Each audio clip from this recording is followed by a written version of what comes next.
tertúlia. Hoje é dia 29 de outubro de 2014, é uma quarta-feira.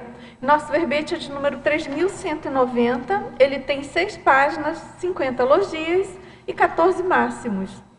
O tema de hoje a ser debatido é o comércio farmacêutico da especialidade intrafisicologia. Ele foi redigido pelo neoverbetógrafo, professor David Braz.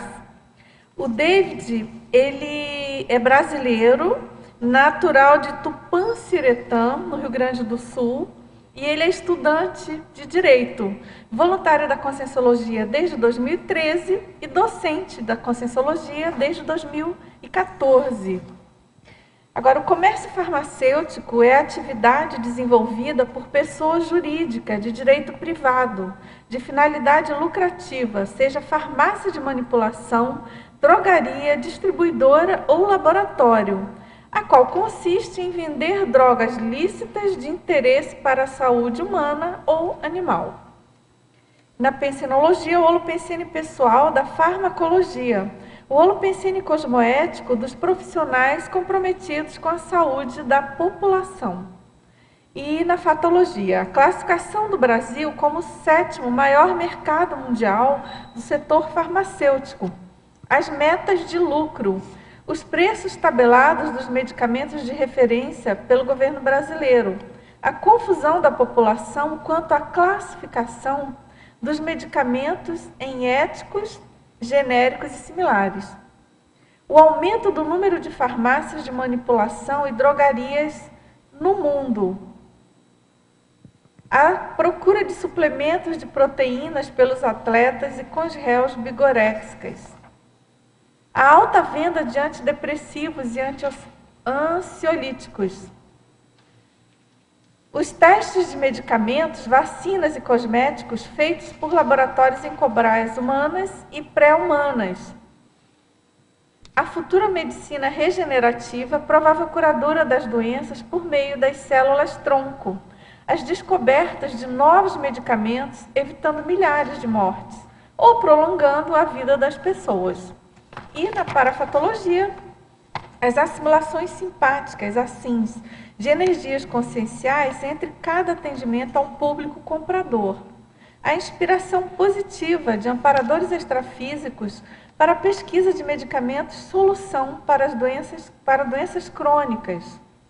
A inspiração baratrosférica de assediadores extrafísicos quanto à ingestão de medicamentos problema. O amparo de função atuando junto aos comerciantes cosmoéticos na venda de fármacos eficazes. O assédio extrafísico influindo na ganância dos mercenários da bioquímica. Agora aqui a gente chama a atenção que na fatologia tem 27 linhas. Então, configurou aí o máximo para o verbete e são muitas linhas, né? Muitos itens para a gente debater. Agora aqui na argumentologia nós destacamos as 2 listagens que ele fez, uma de manutenção, que são 8 fatores intervenientes ou condições presentes no século XXI, capazes de contribuir para a expansão perniciosa do comércio farmacêutico. E depois tem uma listagem de saúde com 10 fatores ou condições pertinentes, capazes de evitar de maneira estratégica mini-doenças, doenças e outros achaques, consequentemente minimizando a dependência de medicamentos. E na remissiologia nós destacamos autocura, economia dominadora, medicamento, saúde física e toxicomania. E na frase enfática, o comércio farmacêutico mantém império econômico através da indústria de medicamentos, venenos ou não, fornecendo drogas lícitas ainda necessárias nessa atual sociem patológica. E na questionologia, você com qual frequência se rende ao comércio farmacêutico? Faz uso indiscriminado, inevitável ou dosado de medicamentos? E na filmografia específica, nós temos uma fonte, na bibliografia específica 2 fontes e na webgrafia específica também 2 fontes. E vamos agora à mega-análise, feita aí pelos professores da Enciclosapiens, professora Marilene Ragani, Pilar Alegre e Socorro Frazão. Então, remédios, indústria, mercado, drogas, lucro, saúde, medicina, farmácia, laboratório, medicamento, intrafisicologia, comunicologia, farmacologia, conviviologia, somatologia, tecnologia, fisiologia, cosmoeticologia, medicamentologia, interassistenciologia.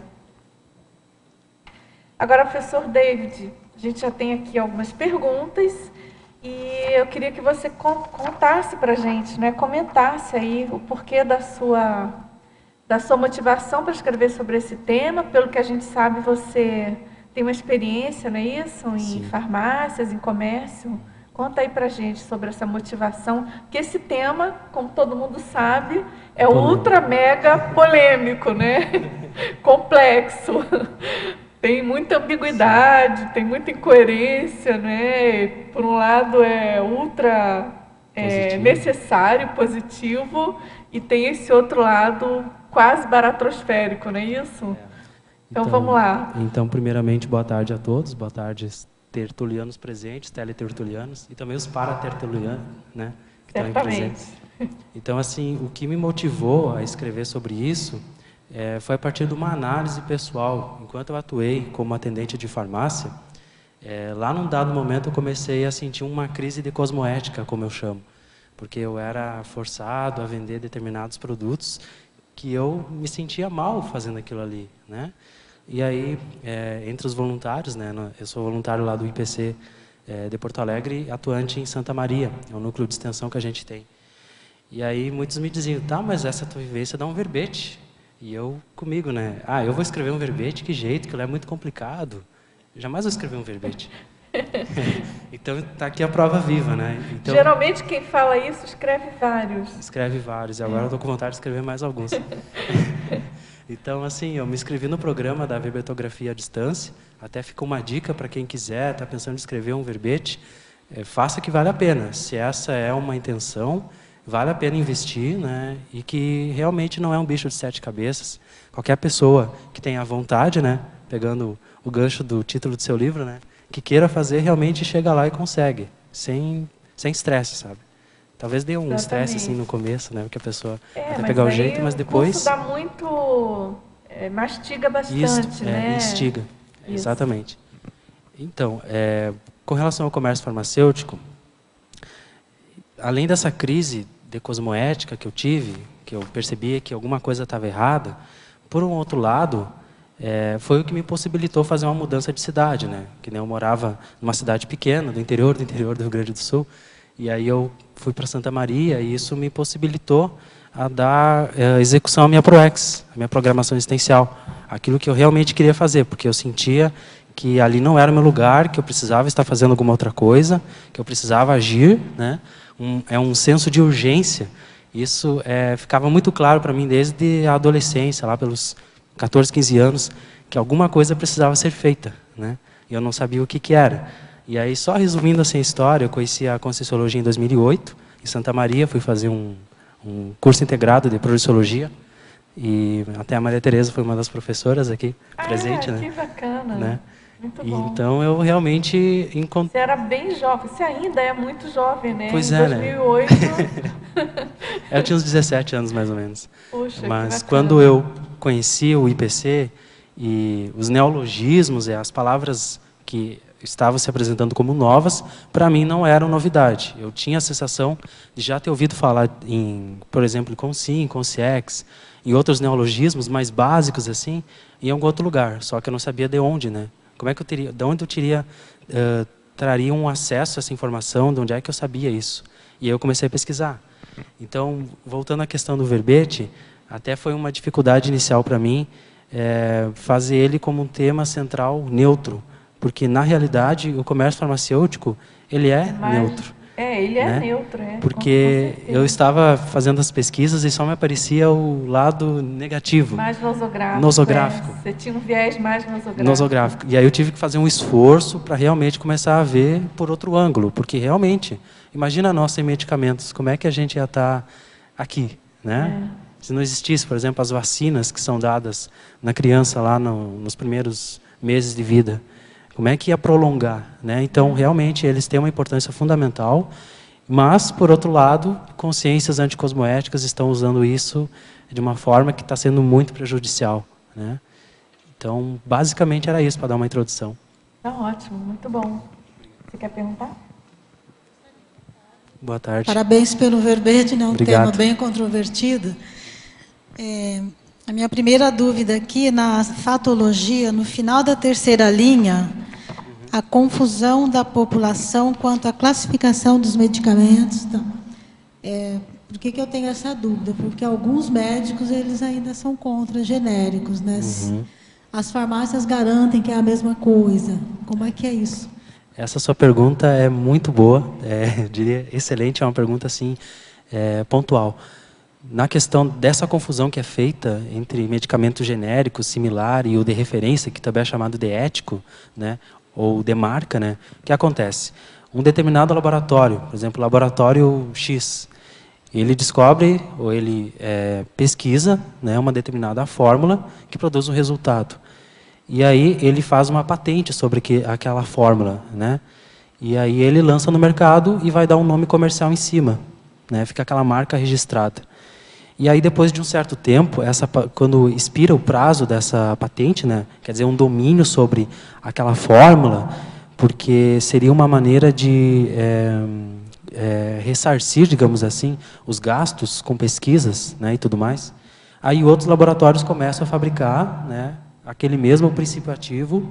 E aí, se o outro laboratório resolve fazer na versão genérica, ele pega a mesma fórmula, né, vai passar pelos mesmos testes de equivalência e vai ser exatamente igual, quer dizer, 100% igual ao medicamento de referência. Só que dele é mais em conta, né? É um medicamento genérico que não tem uma marca em cima. Então ele tem aquela tarja que diz genérico, uma tarja amarela, né? E já o medicamento similar, eu poderia considerar em torno de 99% igual, idêntico ao medicamento de referência, porque ele não passa por um teste chamado esse teste final de equivalência, que ele pode variar em alguma questão, por exemplo, a forma dele ou alguma substância química que possa estar ali envolvida para formar aquele princípio ativo, né? Não sei se estou sendo claro. Então, ele lança essa mesma fórmula e aí coloca um outro nome comercial, né? Então, nós temos essa diferenciação. O que acontece? Tem muitos médicos, realmente, que eles são contra genéricos. E aí há muita especulação. Eu, enquanto na farmácia, pelo menos pelo que os farmacêuticos diziam e pelo que eu mesmo pesquisava, o medicamento genérico ele é exatamente igual ao medicamento de referência. Exatamente igual. Mas tem alguns médicos que, como eu iria dizer assim, eles não seriam comprados, entre aspas, por alguns laboratórios. Por exemplo, tinha alguns médicos que eu pegava a receita e era só daquele laboratório. Ele dizia para o paciente que ele tinha que comprar os medicamentos do laboratório X, que os outros não prestavam, por exemplo, né? Ou que o genérico não prestava se fosse de outros laboratórios, mas se fosse daquele laboratório, podia substituir. Então, isso ficava uma especulação, sabe, da influência dos laboratórios sobre os médicos, né? Não todos, logicamente, alguns, né? E também tem uma questão que alguns médicos simplesmente não confiam em genérico, né? Até se tiver algum farmacêutico, algum médico e quiser contribuir, né, fica à vontade. Eu não sei se eu respondi integralmente. Respondeu. Agora uma coisa que ainda pensando, é basicamente comercial o negócio. Sim. Lucro. É o lucro. Eu já vi também, ratificando o que você está dizendo, eu já ouvi várias explicações de farmacêuticos e de pessoas técnicas, né, ditas técnicas, colocando que realmente é igual, né, que não teria como ter aquele selo e tem toda uma certificação do governo brasileiro e Agora tem essa lenda urbana, não é isso? Quer dizer, a gente acha que é uma lenda, espera que seja, né? Seja. Que seja só uma lenda, que não, que são diferentes e tal. Mas eu particularmente, eu já fiz alguns testes. Sim. Com, assim, quando você está com doença menorzinha, remédio mais simplesinho, né? Que se não, o risco não é tão alto. E eu não notei diferença. Eu já usei vários genéricos que, pelo menos, me fizeram um efeito muito próximo, enfim. Não consegui detectar a diferença. Sim. Né? E essa confusão que tinha, aí, por exemplo, eu lembro de umas pessoas que chegavam na farmácia. Então, assim, uma coisa muito interessante, muito enriquecedora, é trabalhar com o público, porque chega de tudo, né? E aí você se coloca em situações assim que você fica às vezes meio perplexo, né, com determinadas demandas que vêm. Outras você fica assim com vontade de rir, porque tem umas situações meio engraçadas. Mas tem umas assim que era meio complicada. A pessoa chegava, ela queria um medicamento ela trazia uma caixinha de um medicamento que era similar, mas para ela aquele era o original.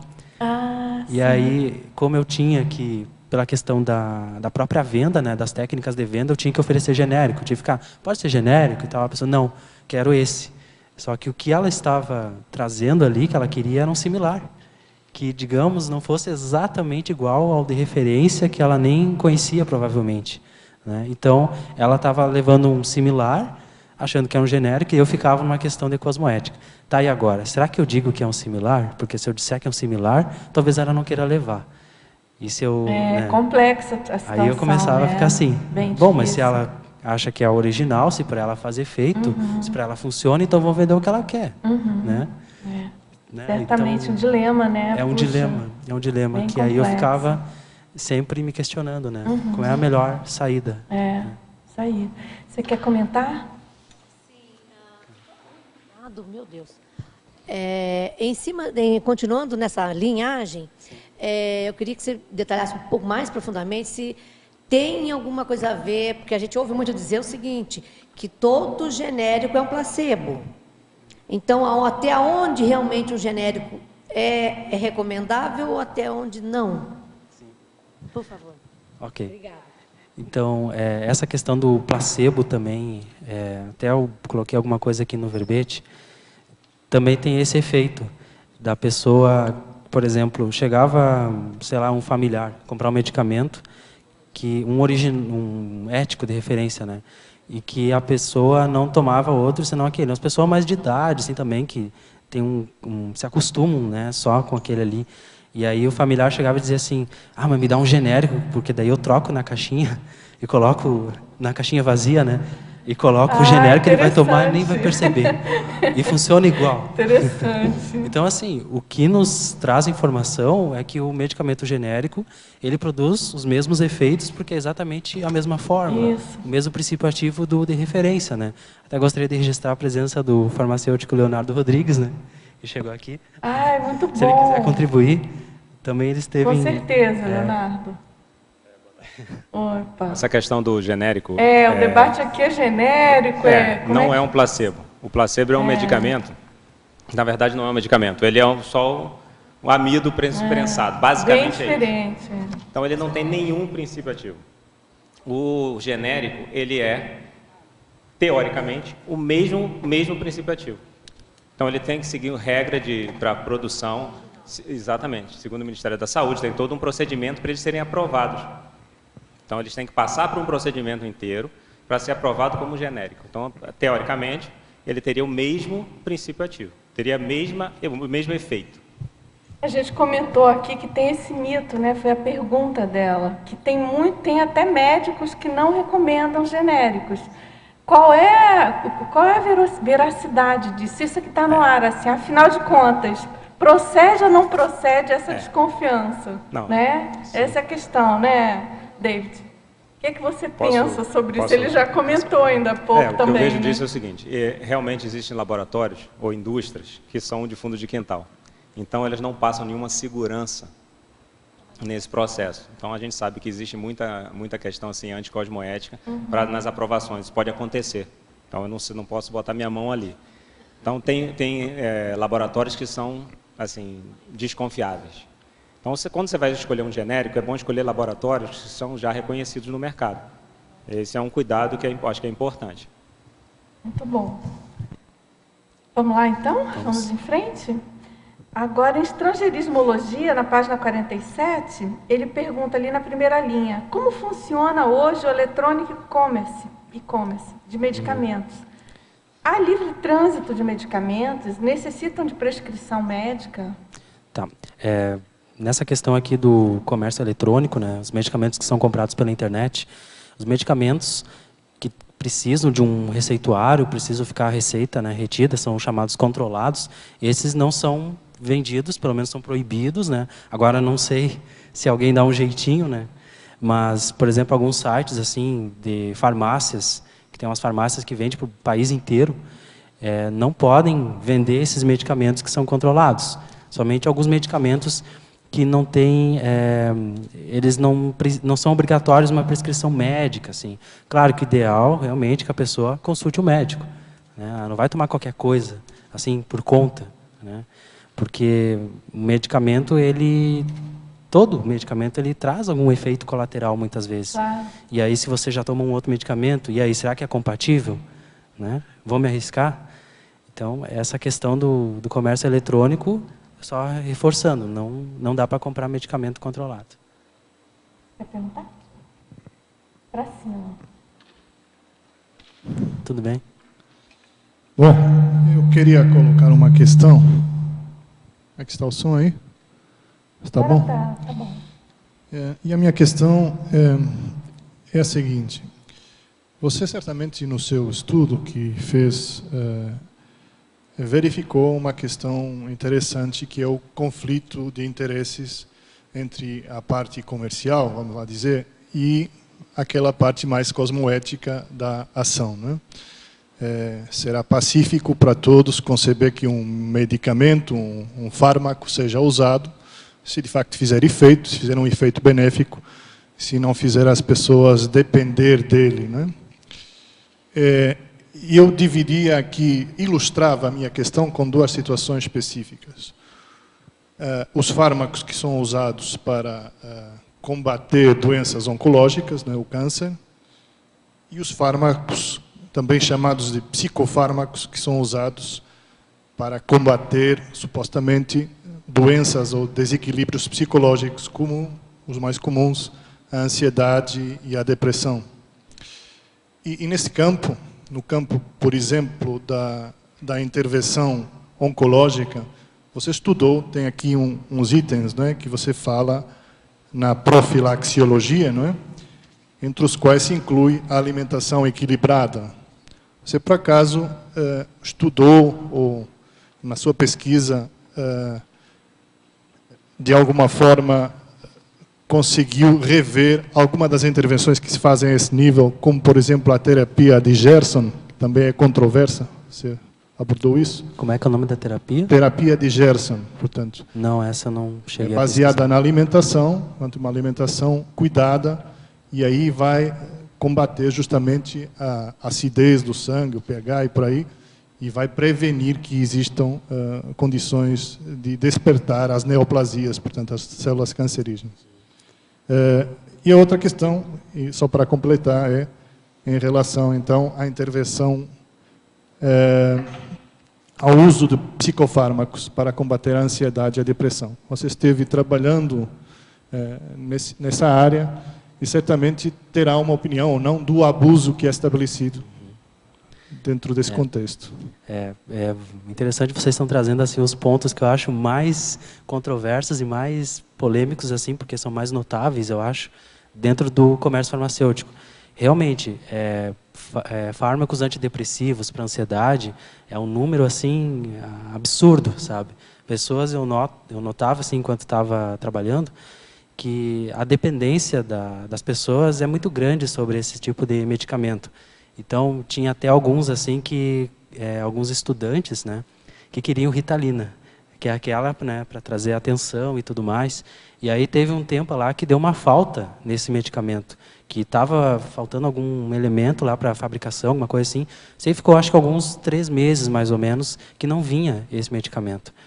E assim a procura das pessoas querendo tomar qualquer outra coisa, sabe, que substituísse. E não tem, né? Daí a gente tinha que dizer, mas não tem outra coisa, é esse aí, entende? É o Ritalina. E que falasse com o médico para ver se podia trocar por alguma coisa, mas que não se saberia se há algum outro medicamento, né, de igual efeitos. E além dessa situação, desse abuso desse medicamento, também, fazendo uma pesquisa, jovens estão consumindo demais, até mesmo anti-inflamatório, naquelas raves, baladas e tal, né? Então, eles consomem aquilo ali para ter a sensação alucinógena e tudo mais. Então, você começa a pensar, é uma droga lícita? Você pode comprar. Qualquer um pode comprar um anti-inflamatório qualquer. Mas e o abuso, né? O que você vai fazer com isso? É o que me gerou assim mais espanto, né? O quanto que as pessoas estão abusando de uma maneira totalmente irracional do uso de medicamentos. Sabe que eu lembrei de uma casa que eu fiquei tão impressionada já há algum tempo, que deve ser comum aqui, coincidiu que eu conheci uma pessoa, justamente ela começou a tomar medicamento porque tinha depressão e culminou numa dependência química, a pessoa virou completamente dependente, alcoólatra, enfim. E a âncora disso era a venda ilícita de uma farmácia que vendia aleatoriamente, sem receita, enfim. Então, eu penso que esses casos devem ter vários, né? Não foi à toa que eu soube de um, né? Não, é vários. Então, isso deve ser razoavelmente comum e a gente até entende, de vez em quando mudam os protocolos, né, de controle de receitas nas farmácias. Eu acho que tem uma intenção, um objetivo de melhorar isso, né? Sim, notou-se que o abuso de antibióticos, né, estava demais. Exatamente. Esse aí que foi um ponto, né? Aí eu lembro que quando eu comecei a trabalhar em farmácia ainda era permitido comprar qualquer antibiótico assim sem receita. Então a pessoa estava com um início de gripe, às vezes um resfriado, já queria um antibiótico tal, né? Um famoso, né? Acho que nem precisa dizer o nome, para, né? Antibiótico direto. Então a pessoa está num resfriado, uma coisinha simples assim, qualquer outro medicamento mais comum, digamos assim, pode resolver, mas a pessoa já parte direto para um outro lá, né, uma bomba, né, como a gente diz. Então esse abuso de antibióticos, ele foi notou-se que era muito prejudicial por causa da questão da resistência, né, das bactérias e tudo mais. E além dessa questão que daí eles conseguiram colocar um freio, né? Aí muitas farmácias, o pessoal que trabalha em farmácia ficava reclamando, agora até antibiótico a gente tem que estar retendo receita. E aí era cliente reclamando, né? Mas como se eu comprava sempre sem receita, agora veio com essas frescuras de trazer receita e não sei o quê, né? E daí você explicava para a pessoa e tudo mais. Ela entendia, ficava assim, né? Então tá, né?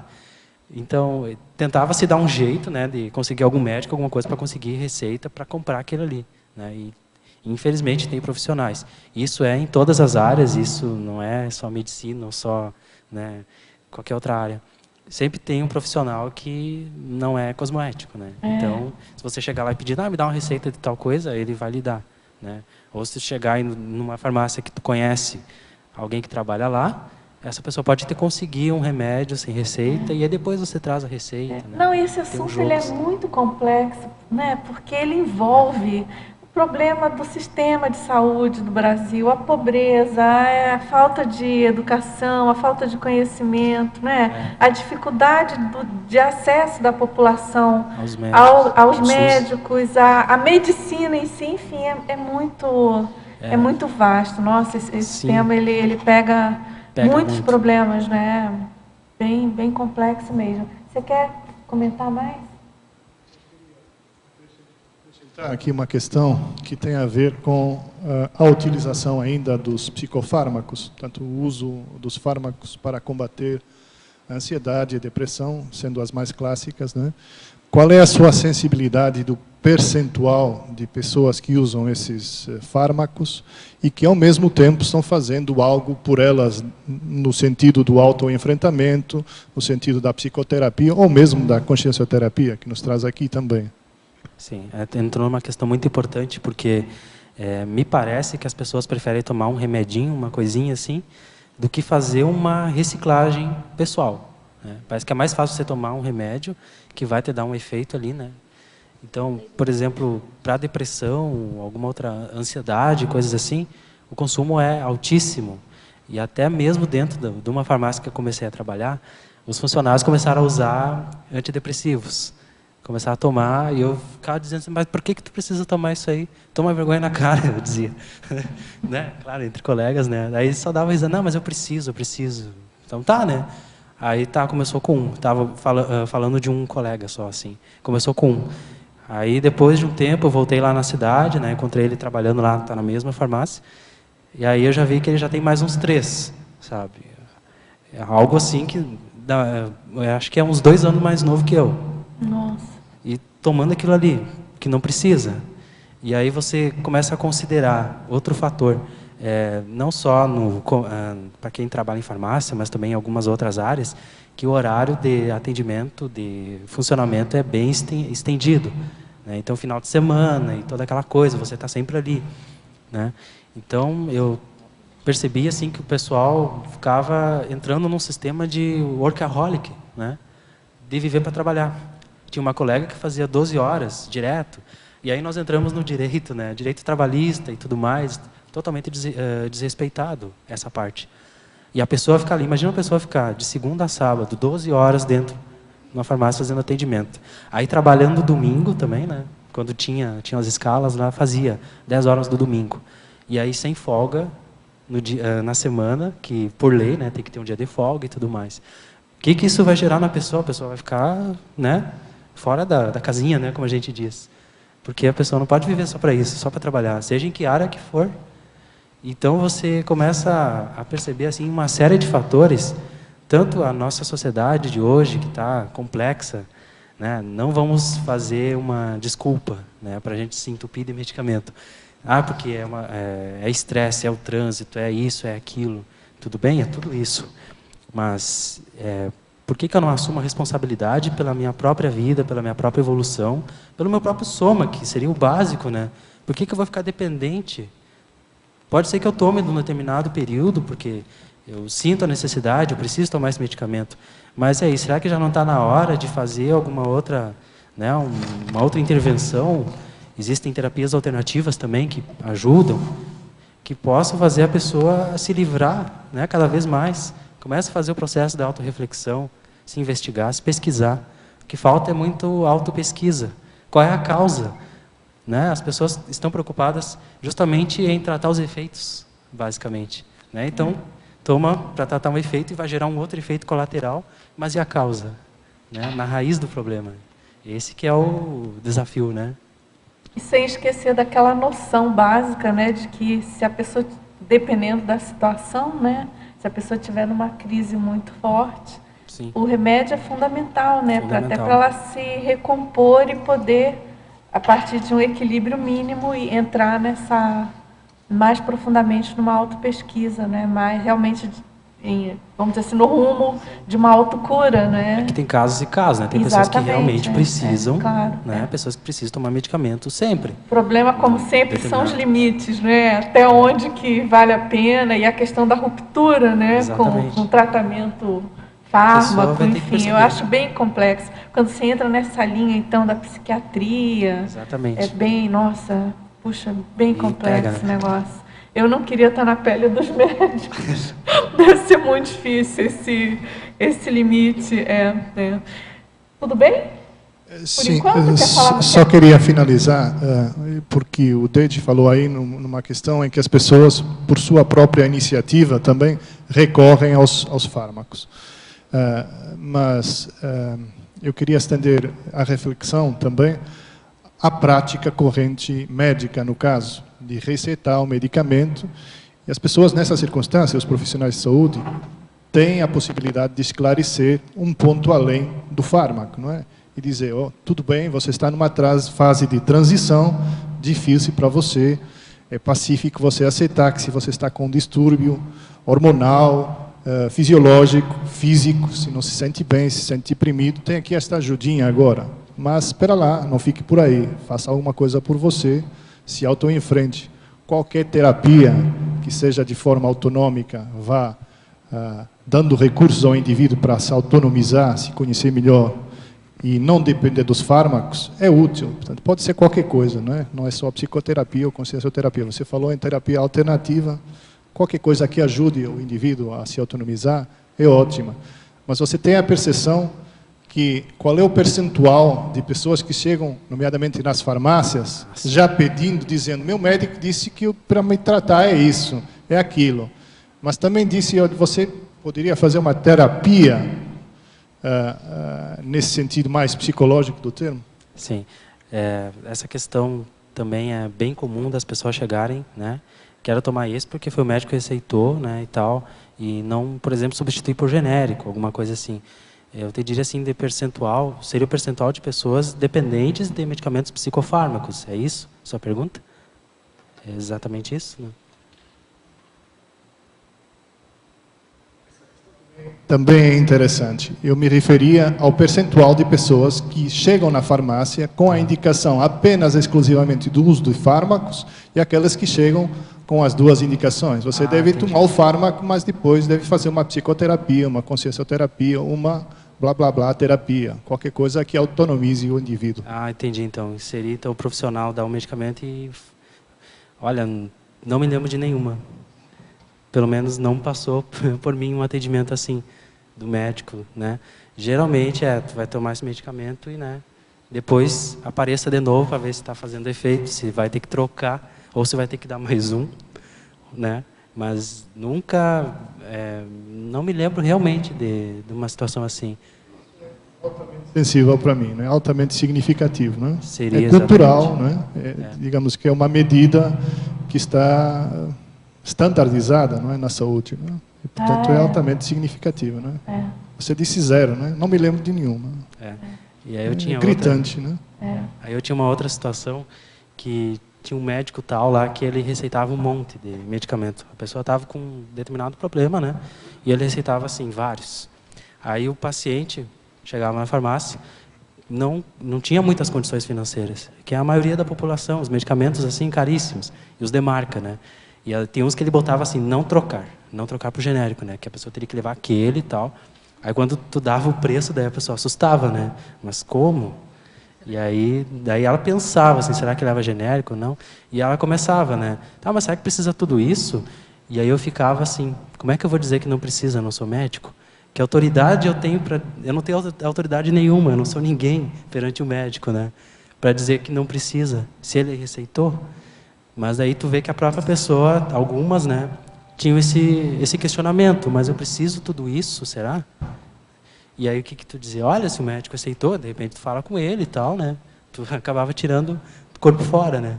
Você pode sempre dizer que as pessoas têm direito, pelo menos, a uma segunda opinião, né? Tem pode segunda ajudar. Opinião. Né?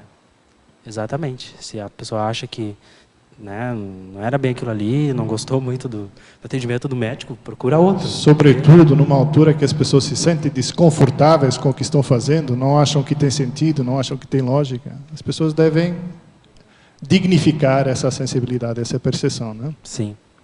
Muito boa a tua colocação, tuas perguntas. Obrigado. Vamos lá, Marisa. David, primeiro, parabéns pelo verbete. Obrigado. Eu queria te perguntar, que você comentasse dois contextos. Um, você até chegou a falar da Ritalina, que hoje em dia a gente vivencia uma patologização da infância, né? Então, o processo da medicina entrando na escola, até como educação, né? Então, até que ponto a criança é mal educada, até que ponto a criança tem o TDAH, até que ponto ela tem questões sérias ou é autismo, esse diagnóstico, ele sempre fica, hoje em dia ele está muito elástico, né? Isso favorece muito a medicalização. Quer dizer, como é que você vê essa questão? E a outra é a utilização dos medicamentos pela própria classe médica, que a gente sabe que os médicos e as equipes de saúde usam indiscriminadamente os remédios, né? Como é que você vê essa questão aí na sua assim? Tá. Essa questão dos médicos utilizarem de maneira indiscriminada, essa não cheguei a observar. Mas, realmente, esse problema que a gente está observando da Ritalina, ele é seríssimo. Então, é realmente uma banalização. A criança está muito agitada, ou ela está questionando demais, ela está, né? Dá uma Ritalina, né? Seria mais cômodo. Alguns pais realmente não querem se incomodar, entre aspas, mas se você arrumou uma criança, você precisa dar toda a assistência para ela. É o seu dependente, ela precisa de você. E agora, se a criança está tendo um comportamento assim, meio agitado, né? E aí, não tem tempo de ficar com ele, né? E tal, vamos dar um medicamento para acalmar. Então, até eu achei aqui de uma farmacêutica que ela coloca justamente isso. Deixa eu só pegar aqui.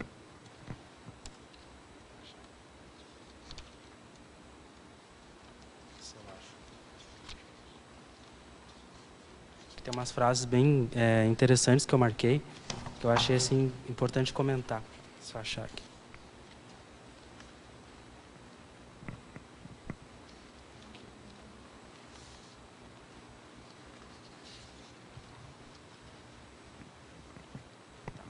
Bom, além dos jovens que estão fazendo uso discriminado, que eu falei anteriormente, né, que eles buscam misturar alguns ansiolíticos com álcool para ter uns efeitos mais alucinógenos, essa questão das crianças e tal, tem uma médica, a farmacêutica que eu pesquisei aqui, agora só não estou encontrando, acho que eu não trouxe. Mas, enfim, ela disse que está sendo feito digamos assim, uma ameaça ao futuro. Porque justamente aquelas crianças que estão trazendo mais questionamento, que elas questionam os pais, que elas querem entender o porquê das coisas, é simplesmente isso, é curiosidade, né? E elas não param quietas, né?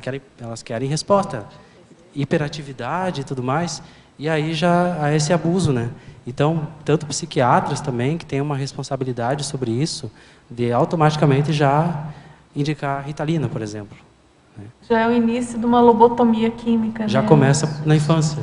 Então, é seríssimo o que está sendo feito. A gente vê a questão do poder, né, entrando na escola, né? Até o Foucault fala muito sobre isso, né, sobre essa máquina do poder. E é o poder da medicação, né, o poder da própria medicina sobre o comportamento humano, desde a infância, né, formatando as crianças para não questionarem, para não polemizarem muita coisa. Então, você tem que andar naquela forma. Sim, né? Eu encontrei aqui. Na verdade, aqui tem uma pediatra e depois tinha uma farmacêutica também. No caso da pediatra, que é a Maria Aparecida Afonso Moisés, da Unicamp, ela declarou assim: a gente corre o risco de fazer um genocídio no futuro. Estão medicando as crianças questionadoras que não se submetem facilmente às regras e aquelas que sonham, têm fantasia, que viajam. Né? Então, se a criança também está muito viajando, digamos assim, ela tem um processo de criatividade, de repente. Né? Não dá assim para banalizar, isso aí está com déficit de atenção, alguma coisa assim. Teria que ter uma investigação maior para ver se realmente ela tem algum distúrbio, mas que se percebe não é bem isso que é avaliado, né?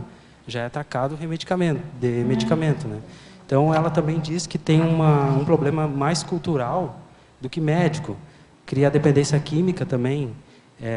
Então, você analisa. Na infância já começa a dar medicamento para a criança.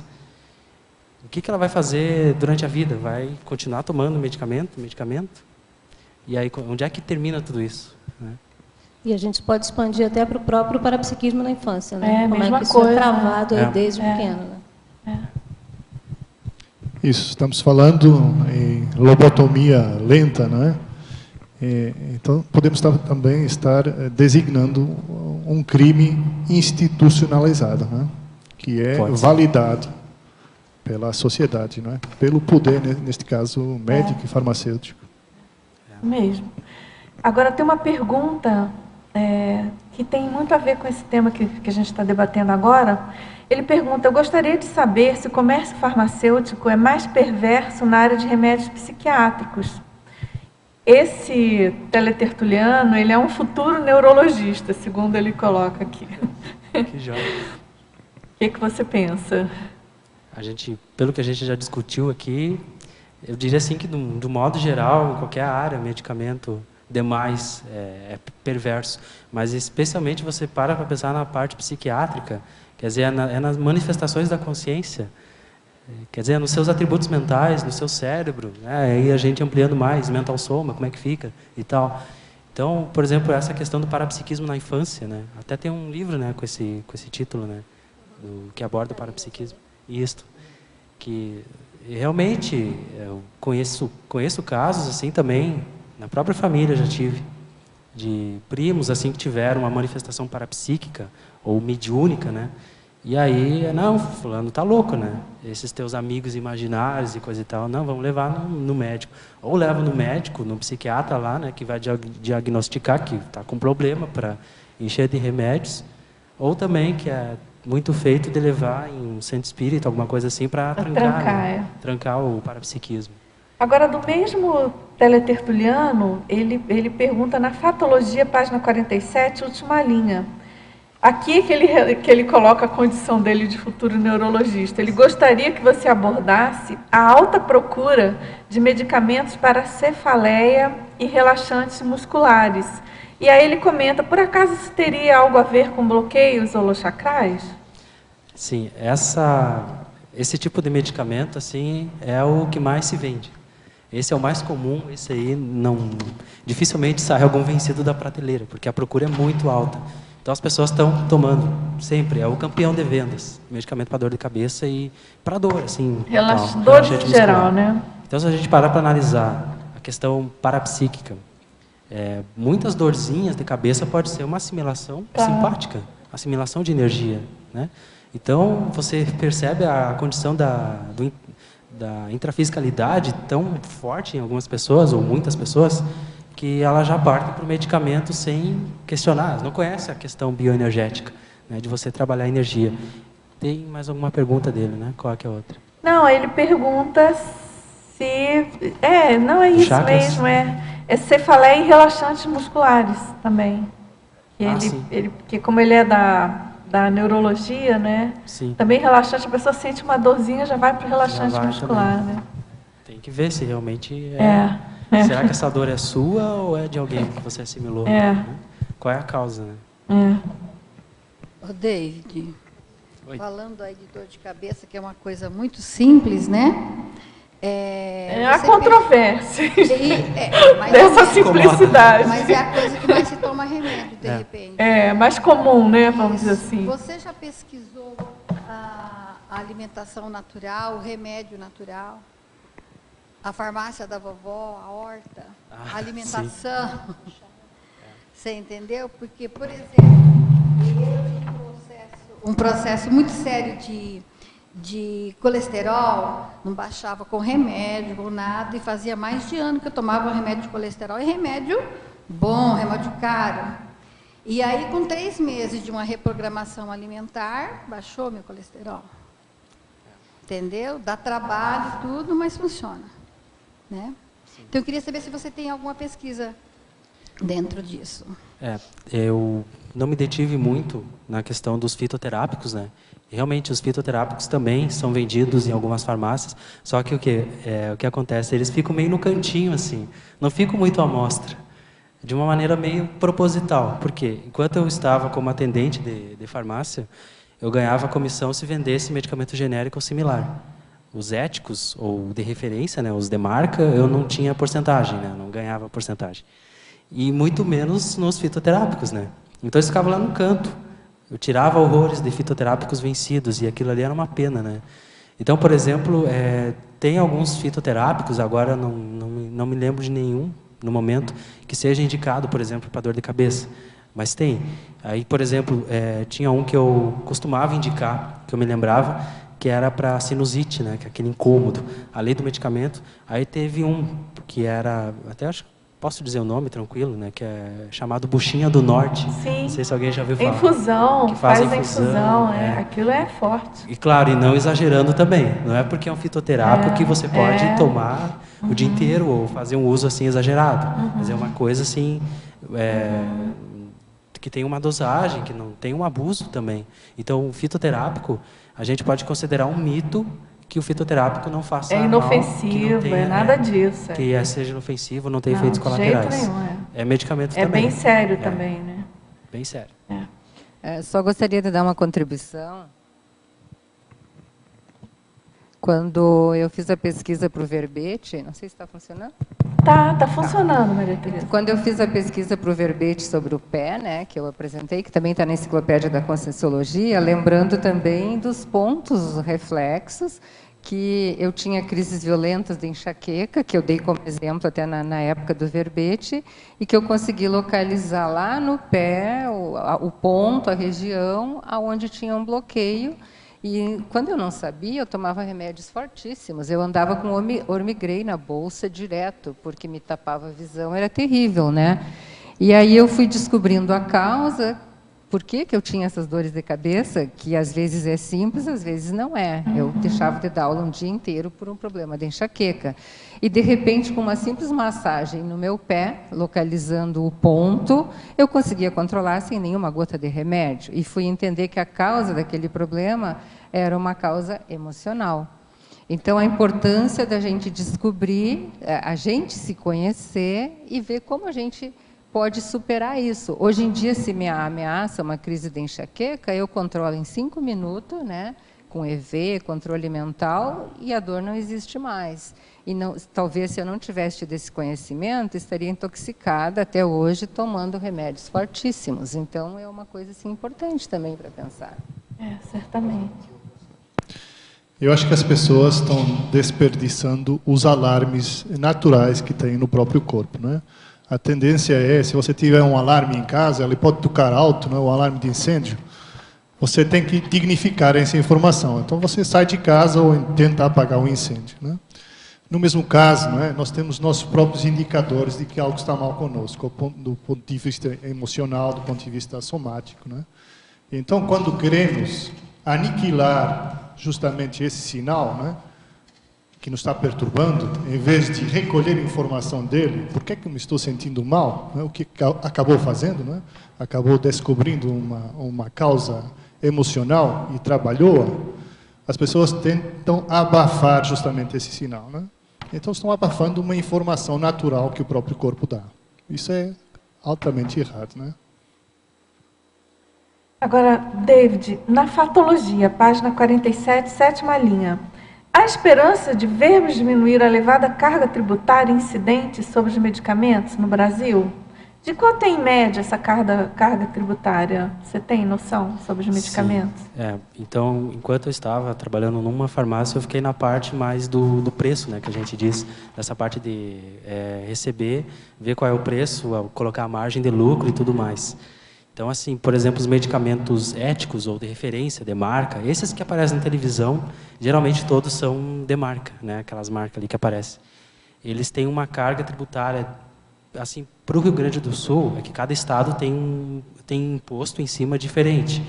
Somando mais outros impostos, dava em torno de 40% em cima, quer dizer, vinha o preço de custo, 40% vinha em cima de carga tributária, e a farmácia ela não podia vender um valor acima do preço máximo do consumidor, quer dizer, é um preço tabelado, né? Cada estado ele tem um preço tabelado daquele medicamento, então não podia ser superior àquilo ali. Então dava uma margem pequena de lucro para a farmácia, para o estabelecimento, né? Dava, sei lá, eu tinha alguns medicamentos que não dava mais que R$5, digamos assim. E aí considerando mais o desconto que se dava também para o cliente, né? Então, não tinha muito lucro em cima daquilo ali. Quem lucrava mesmo era o fabricante, né? E, claro, toda a parte tributária ali.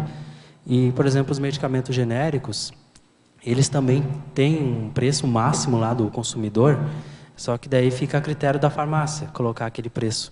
Eles podem colocar até aquele preço ou colocar menos, porque a margem de lucro no genérico e no similar é que é bem alta. Então, por isso que tem comissão, e aí aquela insistência, né? Quem nunca chegou na farmácia e veio o atendente e diz, pode ser genérico? Né? Com certeza. Por quê? Porque a farmácia é bom para a farmácia, é bom para o atendente, e também considerando que é bom para o cliente também, porque é um medicamento que, teoricamente, tem o mesmo efeito, passou pelos mesmos testes, falando do genérico, tá? E a pessoa está levando por um valor mais em conta. Esse teto, esse limite de preço, ele existe para todos os medicamentos ou só alguns?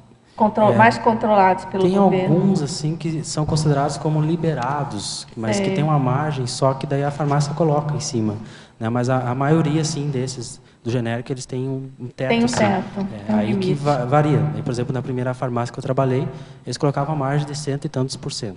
Aí depois na outra eles colocavam o preço que era autorizado lá em cima, que dava, fazendo os cálculos ali, mais de 500% em cima de lucro. Então, ali permitia dar um desconto, né? Então, a pessoa estava levando.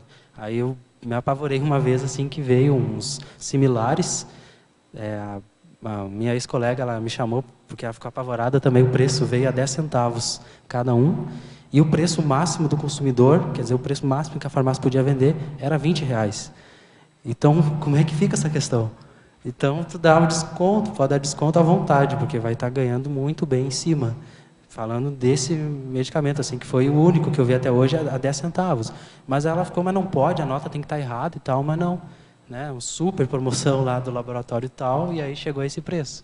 Mas isso é um que eu vi. A maioria tem um valor, por exemplo, chegar a R$20 e o preço máximo ser 70, 75, mas isso varia. Tá? Mas é, sim, uma lucratividade muito alta, né? Verbete, em alguns pontos, você fala das reurbanizações extrafísicas e do aumento de conréus, né? Qual a relação que você fez com o tema? É importante a sua pergunta, que era onde eu queria chegar também, que eu queria, assim, debater com vocês essa questão, porque se considerando que com as reurbanizações extrafísicas tem uma superpopulação de médico, de advogado, de não sei mais o que, né, que tem lá no Homo sapiens urbanizados. Só que pesquisando eu não encontrei nada que falasse nessa questão de farmácia, porque você dobra a esquina, tem uma farmácia de frente para outra, principalmente lá em Santa Maria é assim, é uma do lado da outra, de frente para outra na esquina, é uma concorrência assim tremenda, sabe? Todo supermercado tem uma farmácia dentro. Pois é, então tem uma expressão aqui até de uma, agora da Sirlene Couto, se eu não me engano, num artigo que ela escreveu, que ela falou ali que a farmácia virou um shopping center, né? Ela passou a virar um shopping center, quer dizer, você entra como se fosse fazer umas compras no shopping. Então, lá você tem emagrecedores, um punhado de coisas, tem vários atrativos, né? Tem também correspondentes bancários, de pagar conta de água, luz, essas coisas assim. E o que mais? Além da perfumaria, né? Então, há um atrativo muito grande do que é a farmácia hoje para o que ela era antes. E aí eu fico nessa questão. Será que as reurbanizações extrafísicas têm a ver com esse processo? Por que esse aumento muito grande de rede de farmácias? Considerando, claro, o lucro e tudo mais, mas por que a sociedade precisa de tanta farmácia? Né? Por quê? E aí, se até, penso eu, o serenão, de repente, será que ele toma medicamento? Não sei. Né? Quem tem um macrosoma toma medicamento. Então, tem uns certos mitos ali que eu fico, a pessoa que vem com macrosoma não precisa de medicamentos, mas também, sabe? Eu não sei, é uma questão do próprio soma ficar doente em algum determinado período, ele precisa ficar doente, será? Entende? Faz parte da fisiologia, entende? Por que a gente precisa de medicamentos?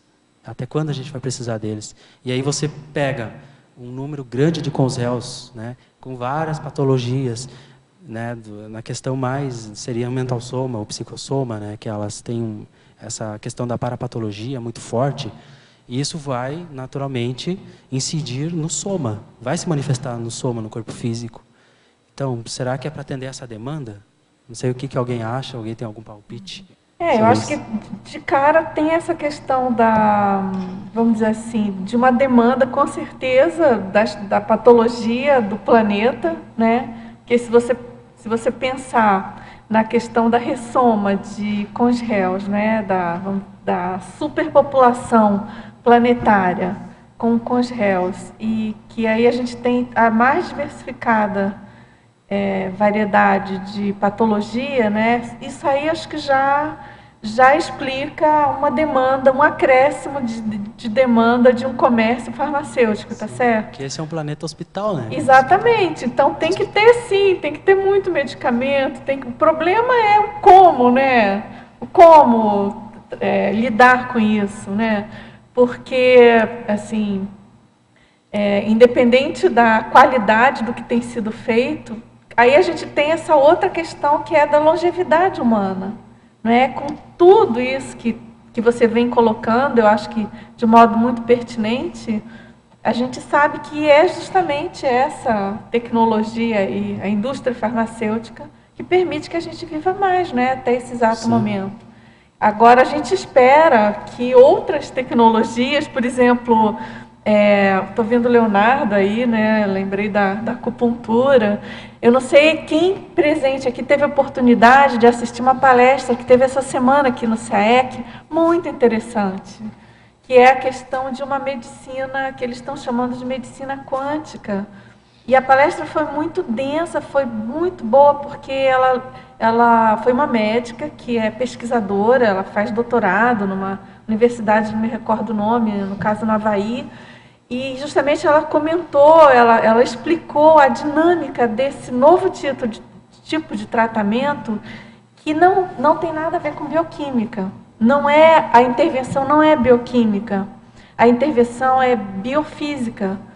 Então, não são medicamentos, tem um outro termo, mas é como se fosse, mas são substâncias que receberam cargas elétricas de modo que obtiveram uma certa ressonância, que aquilo vai ajudar a restabelecer uma condição de homeostasia do que a gente está precisando. Então, é vamos dizer assim, uma outra linha, né? E assim a gente espera que no futuro tenham várias outras linhas que não é essa tão agressiva de uma bioquímica. Muitas vezes a gente tem essa problemática de efeito colateral, enfim, até os especialistas aí podem se pronunciar, mas assim, só continuando o debate da Reurbex, né? Então, acho que tem essa questão. Uma coisa é a exacerbação da patologia humana, né? Que isso é um fato. Né? Já visto aí as crianças, enfim, é um negócio crescente, absurdo. E, por outro lado, tem também os congéus, claro, comerciantes, né?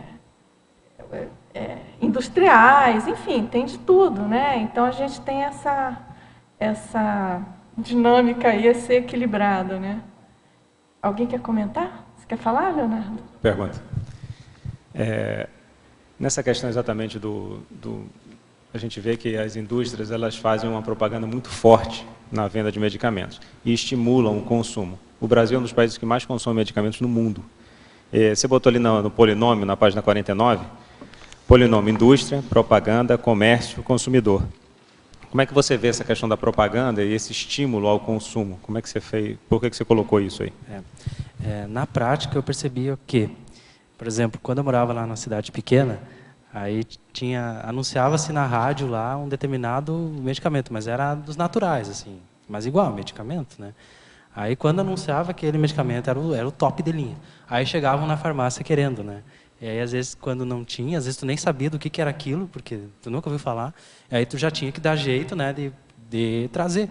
E aí aquilo vendia. E aí vendia. Aí se colocava no balcão, né, já saía tudo. Então essa questão da propaganda é muito forte. E por que eles investem nisso? Porque realmente as pessoas elas vão comprar propaganda, a alma do negócio, coisa nesse sentido, né? Então, mas quando a gente qualquer produto que você pode vender, tudo bem. Vou vender um computador, vou vender, sei lá, um móvel, qualquer coisa. Mas medicamento, a gente já tem que ficar com o pé atrás, sabe? Então, você vai atrás de tudo que é propaganda, de tudo que é coisa que estão anunciando. É bom ter um senso crítico muito bom. E o que realmente as pessoas, a maioria, né, que a gente fala em massa humana impensante, não reflete sobre isso. Então, vai na onda, vai comprar o que está, né, o que está vendendo, o que está rendendo, o que diz que emagrece, né, que essa era uma preocupação assim muito grande da mulherada lá. Aí tinha uma prateleira assim que era só emagrecedores. Tinha em cápsula, tinha em óleo, tinha não sei mais o que. Tinha em chá, um punhado de coisa. E aí ela chegava e ficava olhando para aquilo ali, né? Ficava assim, talvez decidindo se iam comprar ou não, né? E daí depois pediam para dar uma olhada, daí ficava com preço, assustado com o preço. Às vezes pagava aquele preço ali que eles botavam uma margem em cima, né? Então, mas e o que adianta, por exemplo, tomar um emagrecedor e não praticar exercício? Não vai resolver nada, né? Então, por que não começa uma rotina? Vamos dosar a alimentação, vamos rever a nossa dieta, vamos praticar exercício, vamos procurar procurar ter uma dependência cada vez menor do comércio. Então, eu sei que aqui eu estou pisando em alguns calos, né? Se alguém da farmácia está me ouvindo, mas mas eu tô quites com a minha consciência, sabe? Depois da crise de cosmoética que eu tive, que eu era obrigado a vender produtos ali que até os próprios farmacêuticos lá sabiam ou ficavam questionando a eficácia daquilo ali, eles mesmos comentavam assim, né, nos bastidores, mas tem que estar oferecendo isso aí não funciona, isso aí não presta para nada. E aí depois eu vi o farmacêutico, né, fazendo todo o jogo de convencer a pessoa a levar, né, que aquilo ali era o melhor. E aí eu oferecia quando o gerente estava por perto, porque quando não estava eu ficava quieto. Mas isso não é todo farmacêutico, não. Não é todo farmacêutico. Por favor, né? Tem que fazer a ressalva. Mas deixa eu te fazer uma pergunta, só para... Quando a gente vê nas propagandas, as propagandas de medicamento na televisão, no final elas botam assim, se os sintomas persistirem, procure orientação médica. Bem rapidinho. Não existe inversão de valores aí? Não existia a propaganda? Você acha que deveria ser proibida essa propaganda na televisão sobre medicamento? Como é que você pensa sobre isso? Sinceramente, eu acho que deveria, né? Até, acho que agora pararam com as do cigarro, né? Do cigarro, acho que pararam. Então, porque é uma droga ilícita, né? Mas os seus efeitos, assim, são perversos. E bebidas também, que tem aquela questão lá da mulherada na praia e não sei o quê, e que estão tomando a cervejinha, né? Que é o ápice, é o máximo de felicidade, né? Que o ser humano pode conquistar. O que não é verdade. Então, assim, as pessoas estão nesse jogo sem se dar conta que estão sendo manipuladas, que tudo isso só serve para o comércio, né? E entram na onda. Então, por que não proíbe? Aí a gente entra na questão. Tem todo o interesse das indústrias, tem todo o interesse comercial, e aí tem o laboratório, e aí tem, né? Então, é complicado. Vou fazer só mais uma pergunta. Fica à vontade. Eu vi que você colocou aí na filmografia o filme Jardineiro Fiel. Sim. E ele vai expor a questão de cobaias humanas. Foi nesse sentido que você colocou? Como é que para você aprofundar mais essa questão? Tem alguns medicamentos.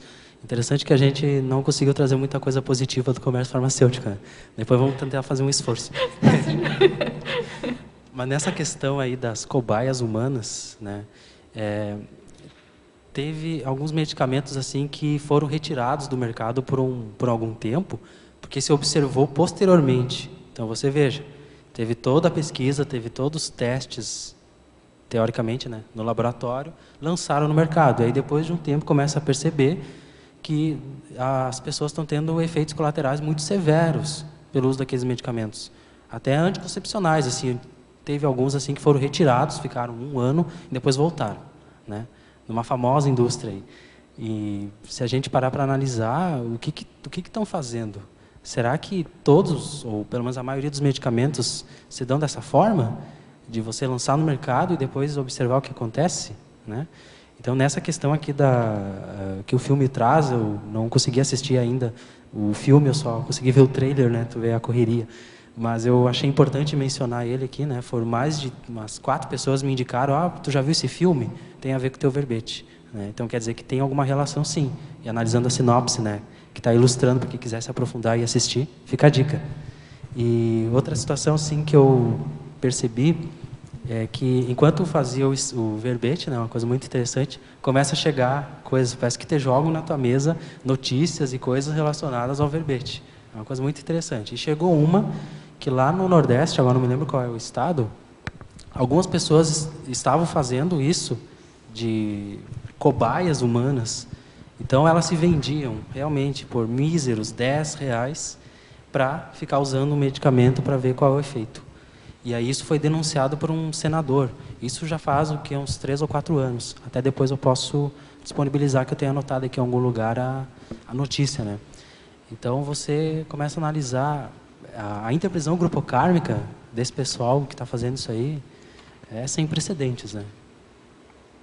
Para contribuir a questão do filme, mostra exatamente a indústria farmacêutica testando os medicamentos nas pessoas, né, veladamente, mas eles vão nos hospitais na África, isso acontece muito. Acho que o filme aborda mais a África. E ele expõe nos hospitais mesmo. Eles vão e testam os medicamentos, pessoas morrem, né, nesse processo, para eles irem adaptando a medicação. É bem delicada a situação. Interessante, nossa. Agora, David tem uma colocação aqui, ratificando, né, a sua fala. Ele diz assim: professor David, quanto à indicação de laboratórios por médicos, não podemos julgar a honestidade, mas podemos perceber o assédio dos representantes de laboratórios no consultório. Isso é óbvio, né, gente? Quantas vezes você está plantado, horas não digo, mas muito tempo em laboratório esperando a sua consulta e chegam aquelas personalidades com aquelas malas discretíssimas, às vezes até carrinhos, às vezes tem rodas, né, rodinha. Sim. E ali convivendo, né? Não só nos médicos também, na própria farmácia ali chegava assim os representantes do laboratório para vender, né? E aí daí chegava assim para a gente, né, enquanto atendente, eles davam tipo uma meta, ó, se tu vender tanto, você vai ganhar tal brinde e tal coisa, e não sei mais o que, sabe? Então é complicado, tanto aí você fica, né, da própria pessoa que vai decidir se ela vai realmente se vender naquilo ali ou se ela vai, né? Boa tarde. Eu também queria levantar uma questão que eu acho que se relaciona e é também bastante influente, que é a questão da alimentação, né? Porque assim a gente sabe que hoje também, principalmente, sei lá, na carne e muitos vegetais, tem diversas substâncias, né? E uma quantidade também grotesca assim de hormônios. E a gente está sempre ingerindo, colocando isso para dentro da gente e que, claro, vai estar funcionando e se relacionando com o nosso organismo, né? Então, que a gente também ingere essas substâncias, hormônios, não somente através dos remédios, mas tá muito incluso no nosso dia a dia e tal. Bem colocado também. Percebem que é uma série de fatores, né, que podem trazer consequências futuras. Então, o que pode determinar futuramente que eu vou ficar usando determinada quantidade de medicamentos ou não, né? Então, como é importante agora a gente pega a questão mais da Invex ou tudo nesse sentido da juventude mesmo, de você já cuidar realmente do soma, do psicossoma, do energossoma, de todos os seus veículos de manifestação, justamente para você já ter uma saúde melhor, né, na maturidade e na velhice, né? Então a gente já pode começar por aí. Porque buscar esse equilíbrio mais natural dentro da sua fala, a gente sabe, está cada dia mais difícil, né? A questão dos transgênicos, da importância dos alimentos orgânicos e tudo. Com certeza. Integrais, mas ao mesmo tempo o bombardeio da indústria é no caminho inverso, né? Então isso é que a gente tem que ficar muito atento e realmente buscar, pesquisar e encontrar as alternativas, né? Não é fácil não, mas também tem um veio assim do mercado, né, que já se mobiliza, se movimenta para isso, né? Já tem muitas alternativas da indústria alimentícia até com uma qualidade um pouco melhor. É claro que o preço ainda está muito alto, né? A maioria é bem mais alta, né? Até você pega coisas básicas, né? Pega um bom arroz integral e compara com o preço de um arroz já branco, né? Então é bem diferente, né? O custo realmente é bem mais alto. Tanto o custo de produção, porque em escala menor. Mas, enfim, tem um pacote aí industrial a ser analisado e para a gente cuidar e ficar bem atento, buscando a nossa saúde, né, holossomática, né, David? Até se alguém quiser se aprofundar na questão agora da indústria farmacêutica, né, que é o lado assim que pega, tem um livro que eu vi depois, que o verbete já estava aqui, que até eu vi no site da Shopcons, A Verdade sobre os Laboratórios Farmacêuticos. Nossa. A autora é Marcia Angel, acho que é assim a pronúncia, que daí lá durante umas décadas, 2 décadas, ela trabalhou em New England Journal of Medicine. É um jornal, né? Então ela esteve numa posição privilegiada e tal para assistir a crescente corrupção do setor. Então ali ela coloca, digamos assim, toda a podridão, né, que tem por trás. Se alguém quiser, né, fica a dica. A Verdade sobre os Laboratórios Farmacêuticos de Marcia Angel. É um periódico de medicina, né? Sim. Importante. Agora, deixa eu ver se eu acho aqui. Porque eu acho que eu não consegui a editora. Eu não consegui, eu tentei ver a imagem no Shopcons, mas tem no site da Shopcons. Eu não consegui. Estudou no Pai? Estudou esse livro, Maria Tereza? No Pai? Então deve ter aqui na Epígrafe a venda. Deve ter. Geralmente a Epígrafe aqui é a livraria do CAE que vende os livros estudados no PAI, né? Que é, para quem não sabe, é o Programa de Aceleração da Erudição da Reaprendência, não é isso? Você quer perguntar, Marise? Queria. David, eu queria saber um pouco do seu processo. Quando você trabalhava na farmácia, você já conhecia a Conscienciologia? Já. E como é que você via nessa relação do consumo, né, desse consumo de medicamentos, a sua interação com as pessoas? Qual era a importância do trabalho energético, do estado vibracional, nessa desassimilação? Como é que você ficava nesse processo? Sim. Aí tocou um ponto muito interessante que eu queria comentar. Como eu morava numa cidade pequena e não tem muitas opções de emprego, de trabalho, né? Então o que acontecia? A maioria ou ia trabalhar no mercado, né? Ou para as farmácias, que farmácia tem tudo que é a parte, daí várias. E aí eu acabei entrando assim. Até foi uma questão interessante essa vivência, porque eu imaginava que nunca seria um atendente de farmácia, porque, por exemplo, na infância, eu ia comprar um remédio para alguém, eu levava um pedacinho da caixinha, né, porque eu não entendia aqueles nomes. Achava muito complicado, mas o que é isso? E eu fui cair justamente, né? Então, assim, foi um aprendizado muito grande. Eu percebia, agora vamos ressaltar o que tem de positivo, né? Pelo menos na minha vivência. Eu percebi, assim, a facilidade que a gente tem de aprendizado. A questão das próprias sinapses e neossinapses que se formam, né? Que você começa a associar medicamento com laboratório e preço e a localização e tudo mais, que são vários, 1000 e tantos, acho que existem. E você sabe, né? Para que serve, como é que toma e tudo mais, os detalhes. E na questão energética, eu percebi o seguinte: às vezes entrava a pessoa lá na porta e eu já fazia assim meio que uma psicometria, né? Essa pessoa vai pedir tal coisa. E não digo a maioria das vezes, mas algumas vezes eu acertava, né? Um medicamento para dor de cabeça, por exemplo. E aí eu já sentia assim que a pessoa ela ia pedir. Ela chegava, né, naquele instante ali do que 3, 4 segundos até chegar ao balcão, eu já sabia que a pessoa ia pedir aquele medicamento. Então, isso eu vivenciei algumas vezes, né? E na questão da assimilação e desassimilação é uma coisa assim fundamental, porque entre cada atendimento, quando eu lembrava que às vezes era uma correria tremenda, eu procurava instalar o estado vibracional, mesmo que fosse rápido, né? Mas procurava instalar. Ou depois, quando dava uma aliviada, fazer um trabalho energético, porque você acaba assimilando tudo, tudo. E chegam pessoas assim muito irritadas, pessoas estressadas, apressadas, né? Que você tem que estar bem, você não pode, né? Até foi uma questão assim de treinar a paciência, porque pode estar a pessoa mais assim agressiva contigo, você tem que estar firme, educado, tranquilo, pelo menos demonstrar para ela, não devolver na mesma moeda. O que muita gente que trabalha no setor acaba tendo dificuldade, porque aquilo mexe, né? Imagina, você está fazendo atendimento, a pessoa te solta, né? Te joga pedradas. E aí a primeira reação nossa, né? Aí se contém. E a pessoa não fazer trabalho energético, não entender essa questão, aquilo vai somatizando. E aí, talvez por causa disso, eu tenha percebido um ex-colega, né, que eu comentei aqui antes, que está fazendo uso, eu diria indiscriminado, mas desnecessário de medicamento que não precisa, na minha visão, né? Não sei. Mas por que chegou a esse ponto? Uma pessoa que chegou lá muito bem, né? Começou a trabalhar e depois de um ano começou a usar tanto medicamento, por quê? Né? Por que não sabe a questão bioenergética? Não sabe trabalhar bioenergia? Ou não está atento a isso, né? Até alguns, eu diria, acho que a metade dos meus colegas eu ensinei a fazer o estado vibracional, porque o burnout, essa questão, né, o workaholic também, que pode desencadear, né, porque alguns faziam uns horários assim, muito abusivos, né.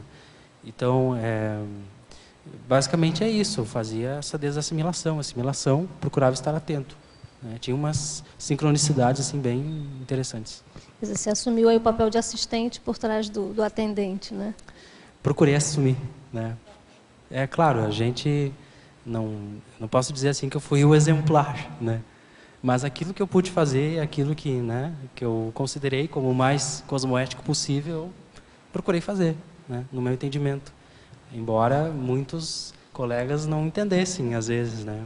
Tu tá, às vezes, deixando de vender aquele que tu vai ganhar comissão para vender um outro, né? Que tu entende que possa ajudar a pessoa no caso, que às vezes que a maioria chega assim, me dá um medicamento para tal coisa.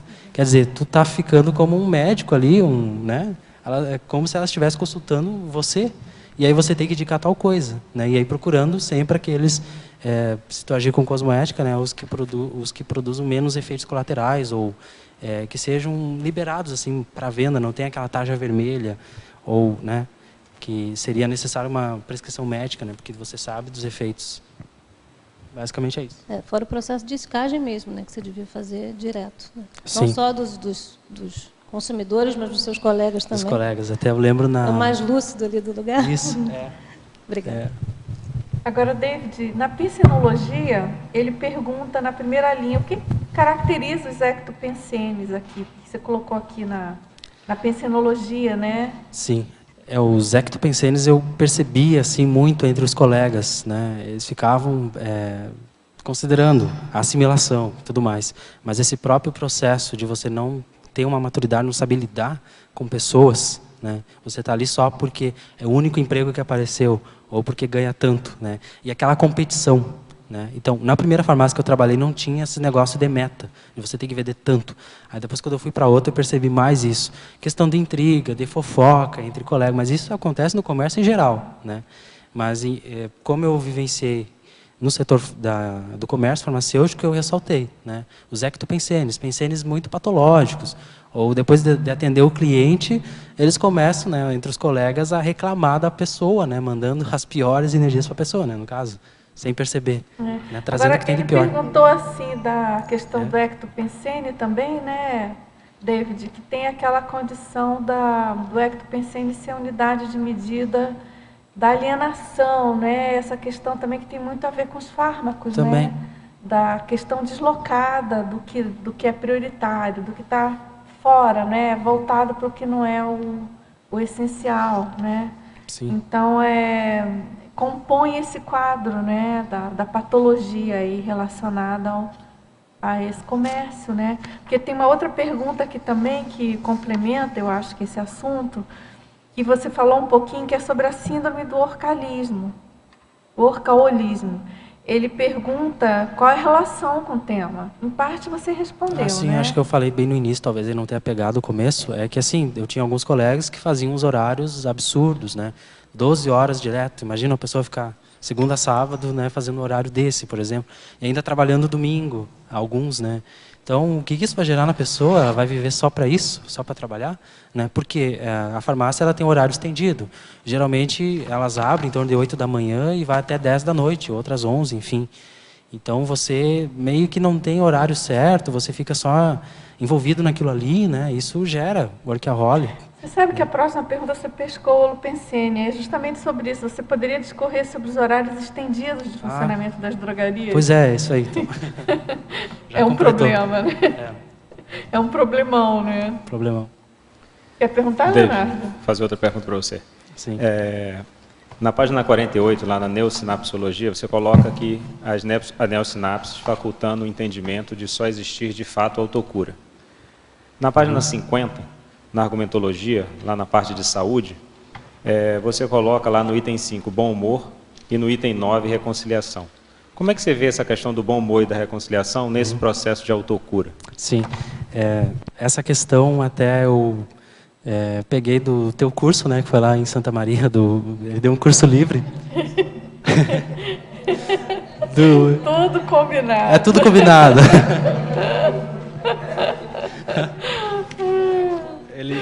O professor Leonardo deu um curso de... Curso de quê, Leonardo? Autocura na construção da saúde consciencial. Para divulgar o livro da Diário de Autocura, da Bárbara. Sei. É um excelente livro, até eu devia colocar, acho que na bibliografia, para quem quiser, questão da saúde consciencial, né? Então, a pessoa que está com mágoas, né? A gente sabe que tudo isso, a gente já sabe há tempos, né? Que tudo isso já somatiza rancores, mágoas, sentimentos mal resolvidos. Então, o que é mais fácil? Claro, mais fácil é tomar um medicamento, né, e fazer de conta e tratar só os efeitos. Mas e aí, a intervenção, a causa, né, você ir atrás, fazer as reconciliações que precisam ser feitas, o que está mal parado, as relações, né? Até tem uma técnica que foi disponibilizada no curso da tela mental, né, de você trazer a tela mental aquelas pessoas que você tem alguma coisa mal parada e procurar exteriorizar sempre as melhores energias, desejar sempre o melhor para a pessoa, né? E vai fazendo isso durante um tempo, vai observando, né? Procurando fazer o melhor. Acho Era que o é bom isso. humor e o que mais? Qual era outro Qual era item? outra coisa? Ah, Reconciliação. reconciliações, claro. Ah, o bom humor também, né? Porque a pessoa carrancuda, de mal com a vida, você pode esperar o quê? Né? Não vai atrair coisa boa, não vai... O soma... É, vai se manifestar. autointoxicação, né? E Autointoxicação. haja remédio, né? Aí É. intoxica mais um pouquinho. Sim. E aí fica um embrulho feio. É interessante, eu me lembrei, falando disso, do bom humor, bem rapidinho. Eu tinha um cliente na primeira farmácia que eu trabalhei, que ele era assim de mal com a vida, né? De mal com tudo, tal. E aí até ele ganhou um brinde, daí eu fui levar na casa dele, eu até fazia uma teleentrega. Era uma garrafa térmica, uma coisa assim, sabe? Sorteio. E aí eu imaginei que ele ia ficar contente, mas não. Né? Ah, eu sempre compro nessa farmácia, já estava na hora de ganhar alguma coisa mesmo, sabe? Ele me falou isso. Mas tudo bem. Sabe? Eu imaginei que ia ficar contente, né? Sim. E aí, justamente, quando deu um assalto, na farmácia não tinha ninguém. Tinha ele. Aí assaltaram ele também, né? Quer dizer, já estava ali no contexto. Teve um assalto na farmácia, não tinha ninguém. De cliente, só estava ele lá. Só estava ele, e claro. aí levaram o dinheiro dele e tudo mais. E aí depois ele queria que o dono ressarcisse ele. Para finalizar. Agora, em fatologia, na página 47, nona linha, você poderia falar a respeito da procura de suplementos de proteína pelos atletas e com os réus bigorexicas? Essa aí também é um ponto assim que eu observei a alta procura desse pessoal, né, que muito preocupado com a forma física, né, os bigorexos e que passam em academia e só aquela função de malhar o corpo, né, e o mental soma e o cérebro onde é que fica, né, é o que eu levanto o questionamento. Então assim também essa procura por suplementos, até alguns depois foram proibidos, tiraram do mercado por uma questão lá que tinha coisas que não podiam estar naqueles produtos. E aí depois, né, a Anvisa liberou de volta. Então, você analisa, é um tipo de consreal, tem um perfil, né, que o professor Valdo traz no Homo sapiens e Urbanizados, desse tipo de consciência, que é a consreal bigorexa. Então, eu posso não afirmar 100%, mas dizer que um perfil, pelo menos parecido com esse tipo de consciência, fazia uma alta procura desses produtos. Né? É mais um link, né, com a Reubex. Sim, mais um link. Boa tarde. ¿Posso fazer uma pergunta? Claro. Estoy aquí. El día 23 hubo una palestra de una nutróloga sobre medicina vibratoria y ella falou sobre ese tipo, yo no estuve, yo no sé, por eso pregunto, no sé si você tem alguna idea. Y falou del colágeno, que temos 24 colágenos distintos y que eso es muy bom para el cartilagem, articulação, não sei quanto. Você sabe algo disso? Acho que foi falado agora, bem no começo, sobre... desculpa. Não, tranquilo. Eu não pesquisei, eu não tinha ouvido falar ainda, né? Dessa medicina... comentou, né? Dos vibratória. Quântica vibratória. Quântica vibratória. Até um tema que é bom de pesquisar. Eu achei interessante porque eu até achava, por ignorância, não tinha noção do que fosse. E eu pude compreender bem, assim... Foi profunda a palestra, foi interessante. Mas vamos lá, e você queria saber sobre o colágeno, é isso? Sobre qual era a pergunta mesmo? El su verbete fala exactamente del farmacéutico.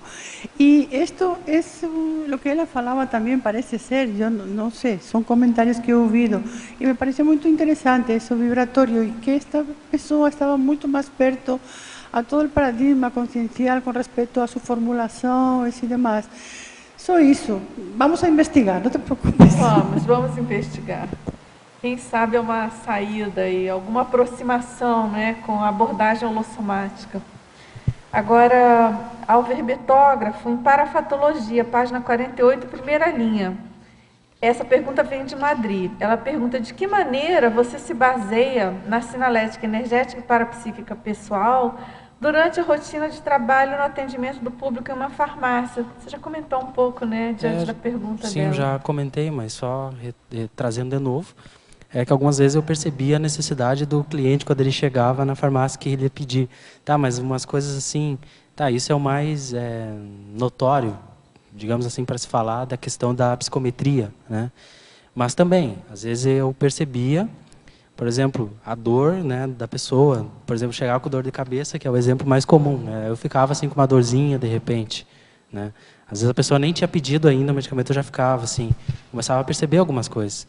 Às vezes o humor também mudava. Então você analisa o pessoal que lida com o público. Até tem depois um verbete que eu mencionei, que é o atendimento público multidimensional, se eu não me engano. Se eu não me engano, eu não me lembro o nome dela, mas é Aracá, que é Cristina Aracá, ou a Kátia Aracá, que acho que é a Kátia. Que ela também traz uma experiência dela no atendimento público. Eu acho que é a Keiko que fez esse verbete, né? Da Keiko. Enfim, é da Keiko, é da Keiko. Ela é Keiko Assaúca, ela é da equipe da InfoSapiens. É Keiko, então devia ser. Não é, Marta? E ela comenta, né? Ela trabalhou muito tempo com atendimento ao público. Daí tu imagina, cada pessoa você pega uma energia, quantas mil passam por ali, né? E central de telemarketing, como é que fica, né? E só reclamação. As pessoas não dormem direito, eu acho, não sei, eu não conseguiria ficar. Agora, ela pergunta como funciona o atendimento farmacêutico 24 horas disponível no Brasil. Algumas farmácias têm esse serviço. Eu não encontrei nenhuma, pelo menos lá no interior lá do Rio Grande do Sul, não conheci nenhuma. Mas é uma farmácia que fica aberta 24 horas, o próprio nome está dizendo. Eu não vejo nada demais assim. Atendimento normal, só faz turnos de revezamento, né, e tudo mais. E se os direitos trabalhistas estiverem sendo respeitados, tem adicional noturno e tudo mais, né, que é por direito do trabalhador, né. Agora ela pergunta também na parafatologia, na 5ª linha da página 48, sobre aquela parassincronicidade que você cita, ocorridas durante a descoberta da penicilina pelo bacteriologista Alexander Fleming. Sim. Como ocorreu isso? Você tem alguma coisa a acrescentar aí? Sim, esse caso é bem curioso. Enquanto estava fazendo o verbete, me veio na ideia de pesquisar a origem da penicilina, como é que apareceu, né? Então, assim, uma série de sincronicidades e acasos, né, que eu achei interessante trazer. Pois bem, o Alexander, ele saiu de férias, isso lá em Londres, lá pela década de 20, se eu não me engano. E aí, ele esqueceu, numa mesa lá do laboratório, uma bandeja lá que tinha tinha ali alguma substância ali que ele tinha esquecido, né? Então, ele foi de férias para ficar um mês. E era um mês de agosto, se eu não me engano, ou setembro, que lá é verão, né? E aí, justamente naquele período que ele ficou fora, veio uma onda de frio inesperada, né, que favoreceu a reprodução daquele micro-organismo, né, que é o Staphylococcus. E aí, justamente, a espécie, né, que foi descoberta é um dos 3 melhores para a fabricação da penicilina. E aí, o interessante, parece que teria vindo esse micro-organismo do andar de baixo, sabe, pela escada ou algo assim nesse sentido. E porque justamente ali, né, ainda você considera que vem uma onda de frio durante só aquele período. E aí depois quando ele voltou, ele ia botar fora. Daí entrou um amigo dele, né, o Dr. Price, que questionou sobre as pesquisas, como é que estava o andamento, enfim. E aí que ele parou e viu, isso aqui... Não, mas espera aí, tem uma coisa diferente aqui, né? Que daí se criou ali um líquido diferenciado, que daí é um antibiótico, né? A substância. E aí ele começou a pesquisar. Então, você analisa assim, certos acasos e situações, né? Que ele já vinha há um certo tempo pesquisando sobre aquilo ali, sobre alguma forma de conter a questão dos ferimentos na guerra, né? Era um período lá da Primeira Guerra Mundial, entre a Primeira e a Segunda Guerra Mundial, que aí os feridos, né, acabavam morrendo pela questão de não ter antibiótico, não ter nada que pudesse tratar aquilo ali. E ele era preocupado com essa questão, né? E aí depois tinha uma frase do Pasteur que dizia que o acaso favorece aos cientistas de mente aberta, ou algo nesse sentido, né, favorecidos a essa pesquisa. Então, dentro do próprio meio acadêmico, convencional, materialista, enfim, eles admitem ali a questão do acaso, que o acaso ele é um favorecedor de algumas situações, de algumas pesquisas, que colaborou, né, para novas descobertas nesse campo. Tem um livro, não estou lembrando o título, só sobre essa questão das descobertas nas ciências, né? Essas descobertas ao acaso, entre aspas. Você quer perguntar? Já foi, já respondeu? Ah, muito bem. Você quer falar, Leonardo? Queria perguntar assim, durante a escrita do verbete, teve alguma parte assim que você gostou de escrever ou que mexeu muito com você na escrita ou da sua experiência pessoal, que você ainda não comentou? Deixa eu analisar aqui. Olha, eu acho que basicamente o que chamou a atenção assim, de toda a pesquisa, todo mundo já trouxe aqui, de início. A questão da reurbanização também me chamou a atenção, dessa hipótese, desse número elevado de farmácias que tem por aí, de ter alguma relação. Agora, dando uma revisão aqui geral, ver se eu encontro mais alguma coisa, mas acho que também tinha uma outra situação aqui, que era a questão de um pesquisador que dizia que a AIDS não era uma doença, né? Que ele chegou trazendo essas ideias, era ele mais um pessoal lá, que daí, até na África, teve um presidente, lá em 2001, que ele quis abolir, né, tirar todas aquelas vacinas para AIDS, aqueles medicamentos, né, para AIDS, porque ele foi confiante, né, nessa história aí de que não era uma doença, de que tinha umas teorias assim. E aí depois foi comprovado que era falso, que não tem embasamento suficiente científico para comprovar a hipótese dele, né? E aí você para analisar, né, o que isso gerou de interprisão, será, né, de você chegar trazendo isso, né? Agora, professor David, meus parabéns pelo verbete. Esse meio é de Santa Maria. Imagino. TC Santa Maria, da Teletertuliana. Em politicologia, penúltima linha. A política pública brasileira de assistência farmacêutica no SUS, você chegou a expandir as pesquisas sobre esse tema? E quanto às farmácias populares? A carência de medicamentos disponíveis para a população de renda mais baixa, etc. Ela pede que você comente aí alguma coisa. Tá. Sobre a farmácia popular, tem alguns medicamentos mais para hipertensão, diabetes, né? Alguns também para quem tem problema ocular, né? Tem alguns colírios também que estão e para asma, que estão nessa lista, né? Daí cada farmácia, pelo menos agora, acho que todas, não sei, ou pelo menos 99%, elas aderiram a esse programa, porque é vantajoso, né, para a farmácia e também para a pessoa que faz uso desse medicamento. Só que ela contempla só esses medicamentos mais básicos. Não é outros medicamentos caríssimos, por exemplo, para quem quer parar de fumar. Então, tem um medicamento lá que custa em torno de R$1.000. E esse não entra. E aí vai o quê? Vai para o judiciário, se a pessoa não... Tá, esse não seria o caso do judiciário, mas algumas doenças graves, né, que a pessoa precisa de um medicamento que não tem no Brasil, que precisa ser importado. Aí tem que entrar na justiça para ver se consegue. Mas eu acho que ainda vai levar algum tempo, se talvez seja essa a dúvida dela, se esse programa vai contemplar, por exemplo, esses medicamentos caríssimos, né? Eu acho que não, vai ficar só nesses básicos.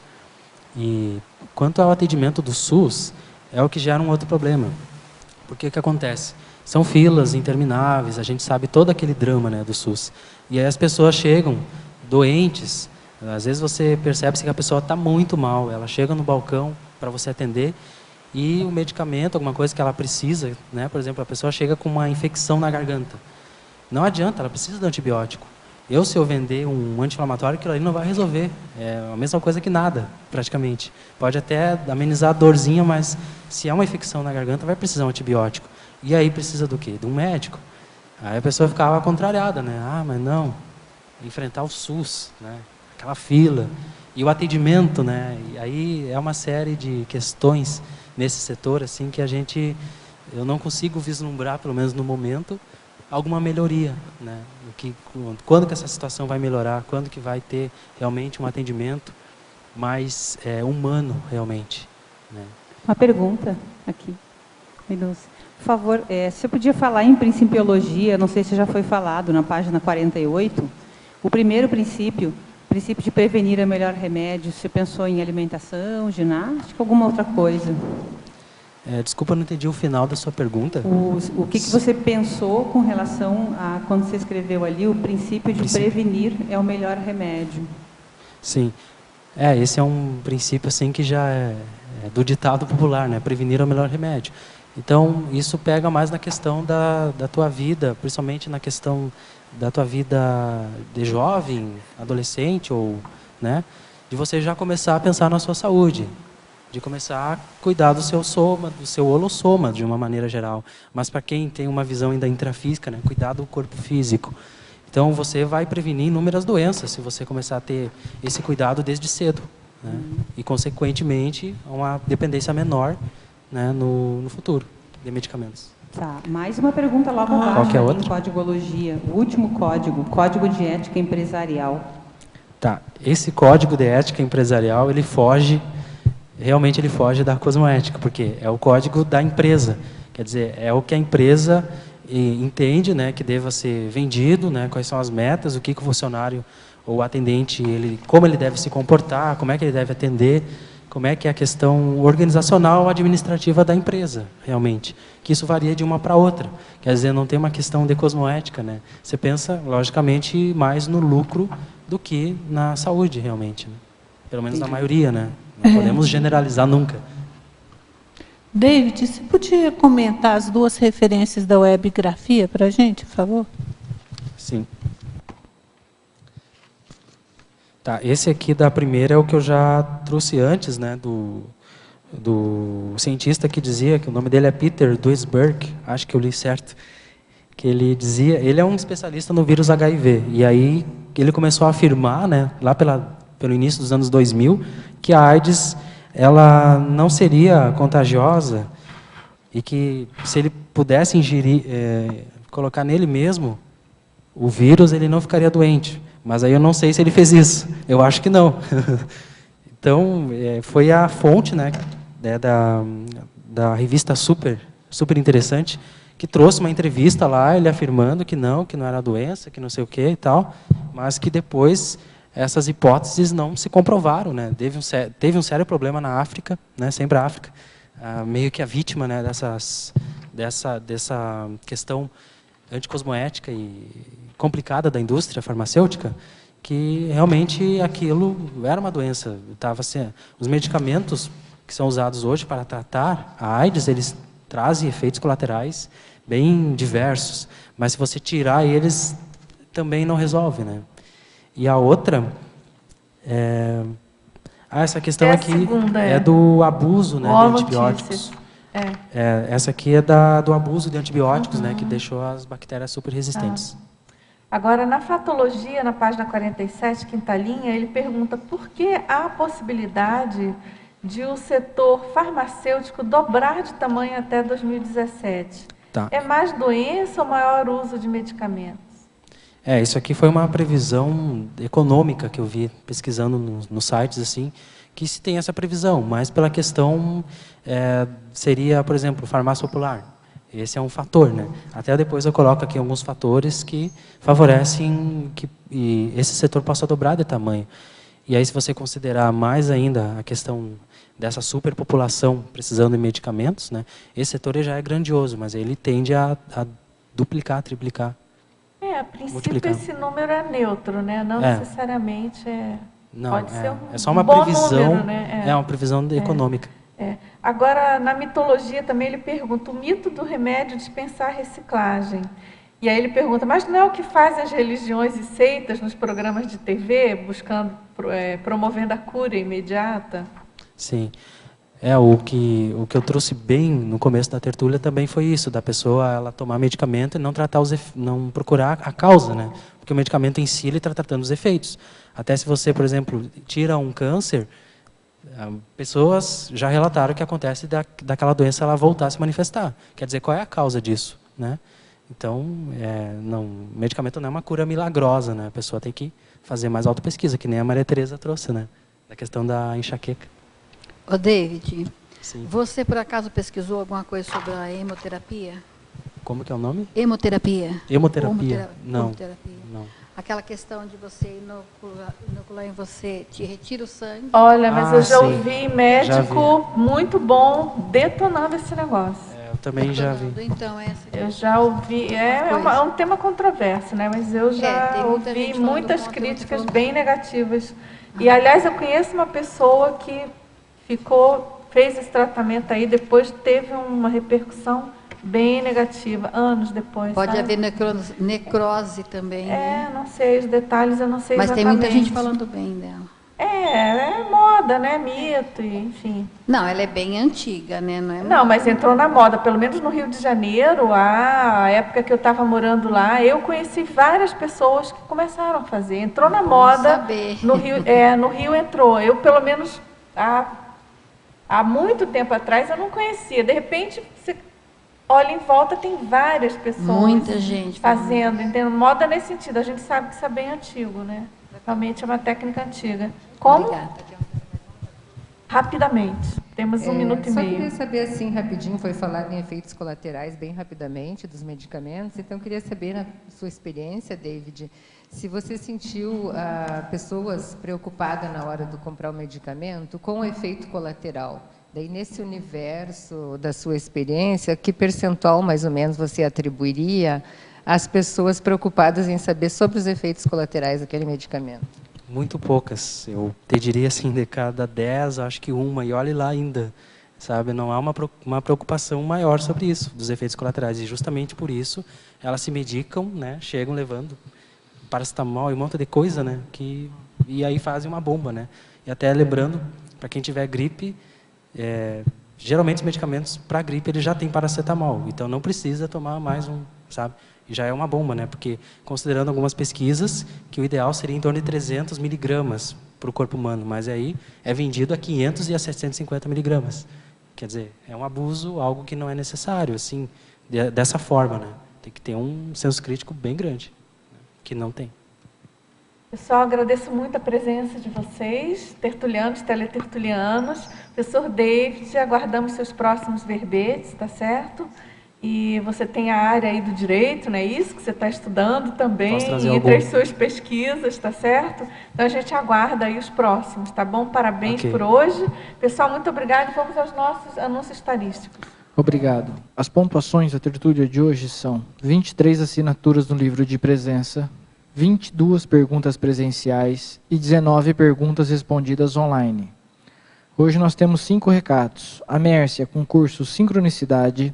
Patrícia, com ECP2 de Buenos Aires, a Pilar, com debate no CAEC, a Dalva, com jantar de congraçamento das ICs, e a Mercedes, com curso de imersão em conscienciometria. Boa tarde a todos. A ACIP, a Associação Internacional de Parapsiquismo Interassistencial, convida você para o curso Sincronicidade. Trata-se de um curso inédito, será ministrado pelo professor Jarbas Paranhos, médico e pesquisador da Conscienciologia, tendo como enfoque principal a história da sincronicidade e o parapsiquismo. As sincronicidades estão presentes em nosso cotidiano, e se você pretende desenvolver o seu autoparapsiquismo, venha conhecer mais esta ferramenta que poderá auxiliá-lo em suas pesquisas. Este curso será realizado no próximo dia 9/11, domingo, na sede da ACIP, no Polo Discernimento, sala 212. Maiores informações pelo telefone 45 2102 1421 ou na sede da ACIP a partir das 15 horas. Esperamos você lá. Obrigada. Boa tarde. Hoje eu faço convite a vocês em nome do Centro Educacional do IPC em Buenos Aires. O convite é para CP2 em Buenos Aires, de 7 a 9 de novembro. Uma grande oportunidade para a interassistencialidade internacional. O australino conta com você no front da batalha. Da nossa parte, a gente sugere que você, que sinta um pouco de afinidade com a Argentina, com as questões do Mercosul, que tenha disponibilidade de fazer assistência, para não perder essa oportunidade. Por quê? É uma oportunidade de você fazer uma assistência internacional com as facilidades e a ajuda toda de como se estivesse fazendo um SCP-2 no próprio Brasil. Nós fizemos um levantamento de todas as condições para você chegar de maneira bem tranquila lá em Buenos Aires, com as maiores facilidades, e a gente tem isso disponível para você. É só entrar em contato com a gente. Realmente, assim, no sentido de desdramatizar. É muito fácil você poder chegar a Buenos Aires e ajudar nessa assistência. A gente tem aqui como telefone para dar para vocês, de Buenos Aires, seria 5411 4786 6089. Daqui de Foz, vocês podem entrar em contato com o telefone 45 9805 8588. Essa semana, se vocês entrarem no site, por exemplo, da Decolar, a Turkish Airlines está com uma promoção de R$ 444 a passagem ida e volta São Paulo, Buenos Aires. Então, os preços estão bastante favoráveis.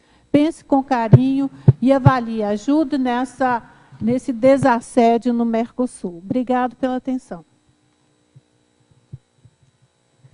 Boa tarde a todos. Estamos convidando os interessados em estudar a TENEPS para virem ao debate do próximo domingo, dia 2 de novembro, aqui no CAEC, das 15 às 17 horas. O tema será TENEPS e Interassistencialidade.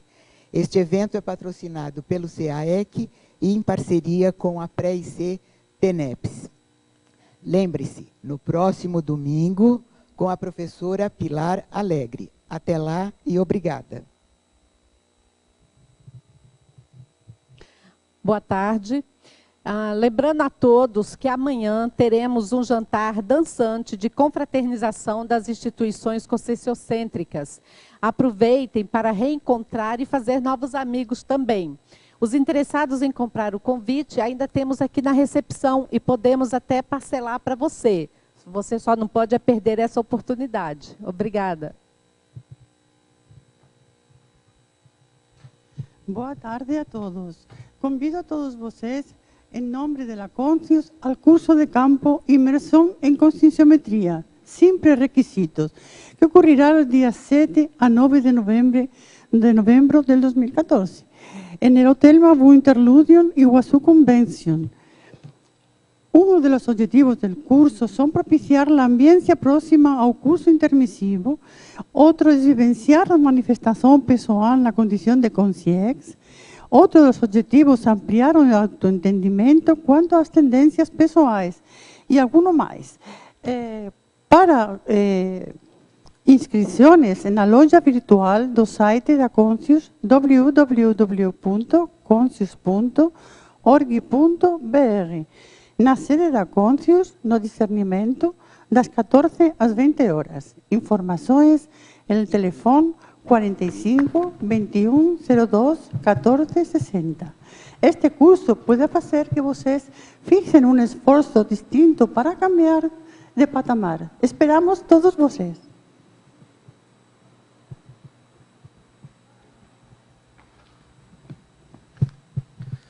Para amanhã, teremos o verbete Prova da Imagística, especialidade Mental Somatologia, com a verbetógrafa Nara Oliveira. Obrigado e boa tarde a todos.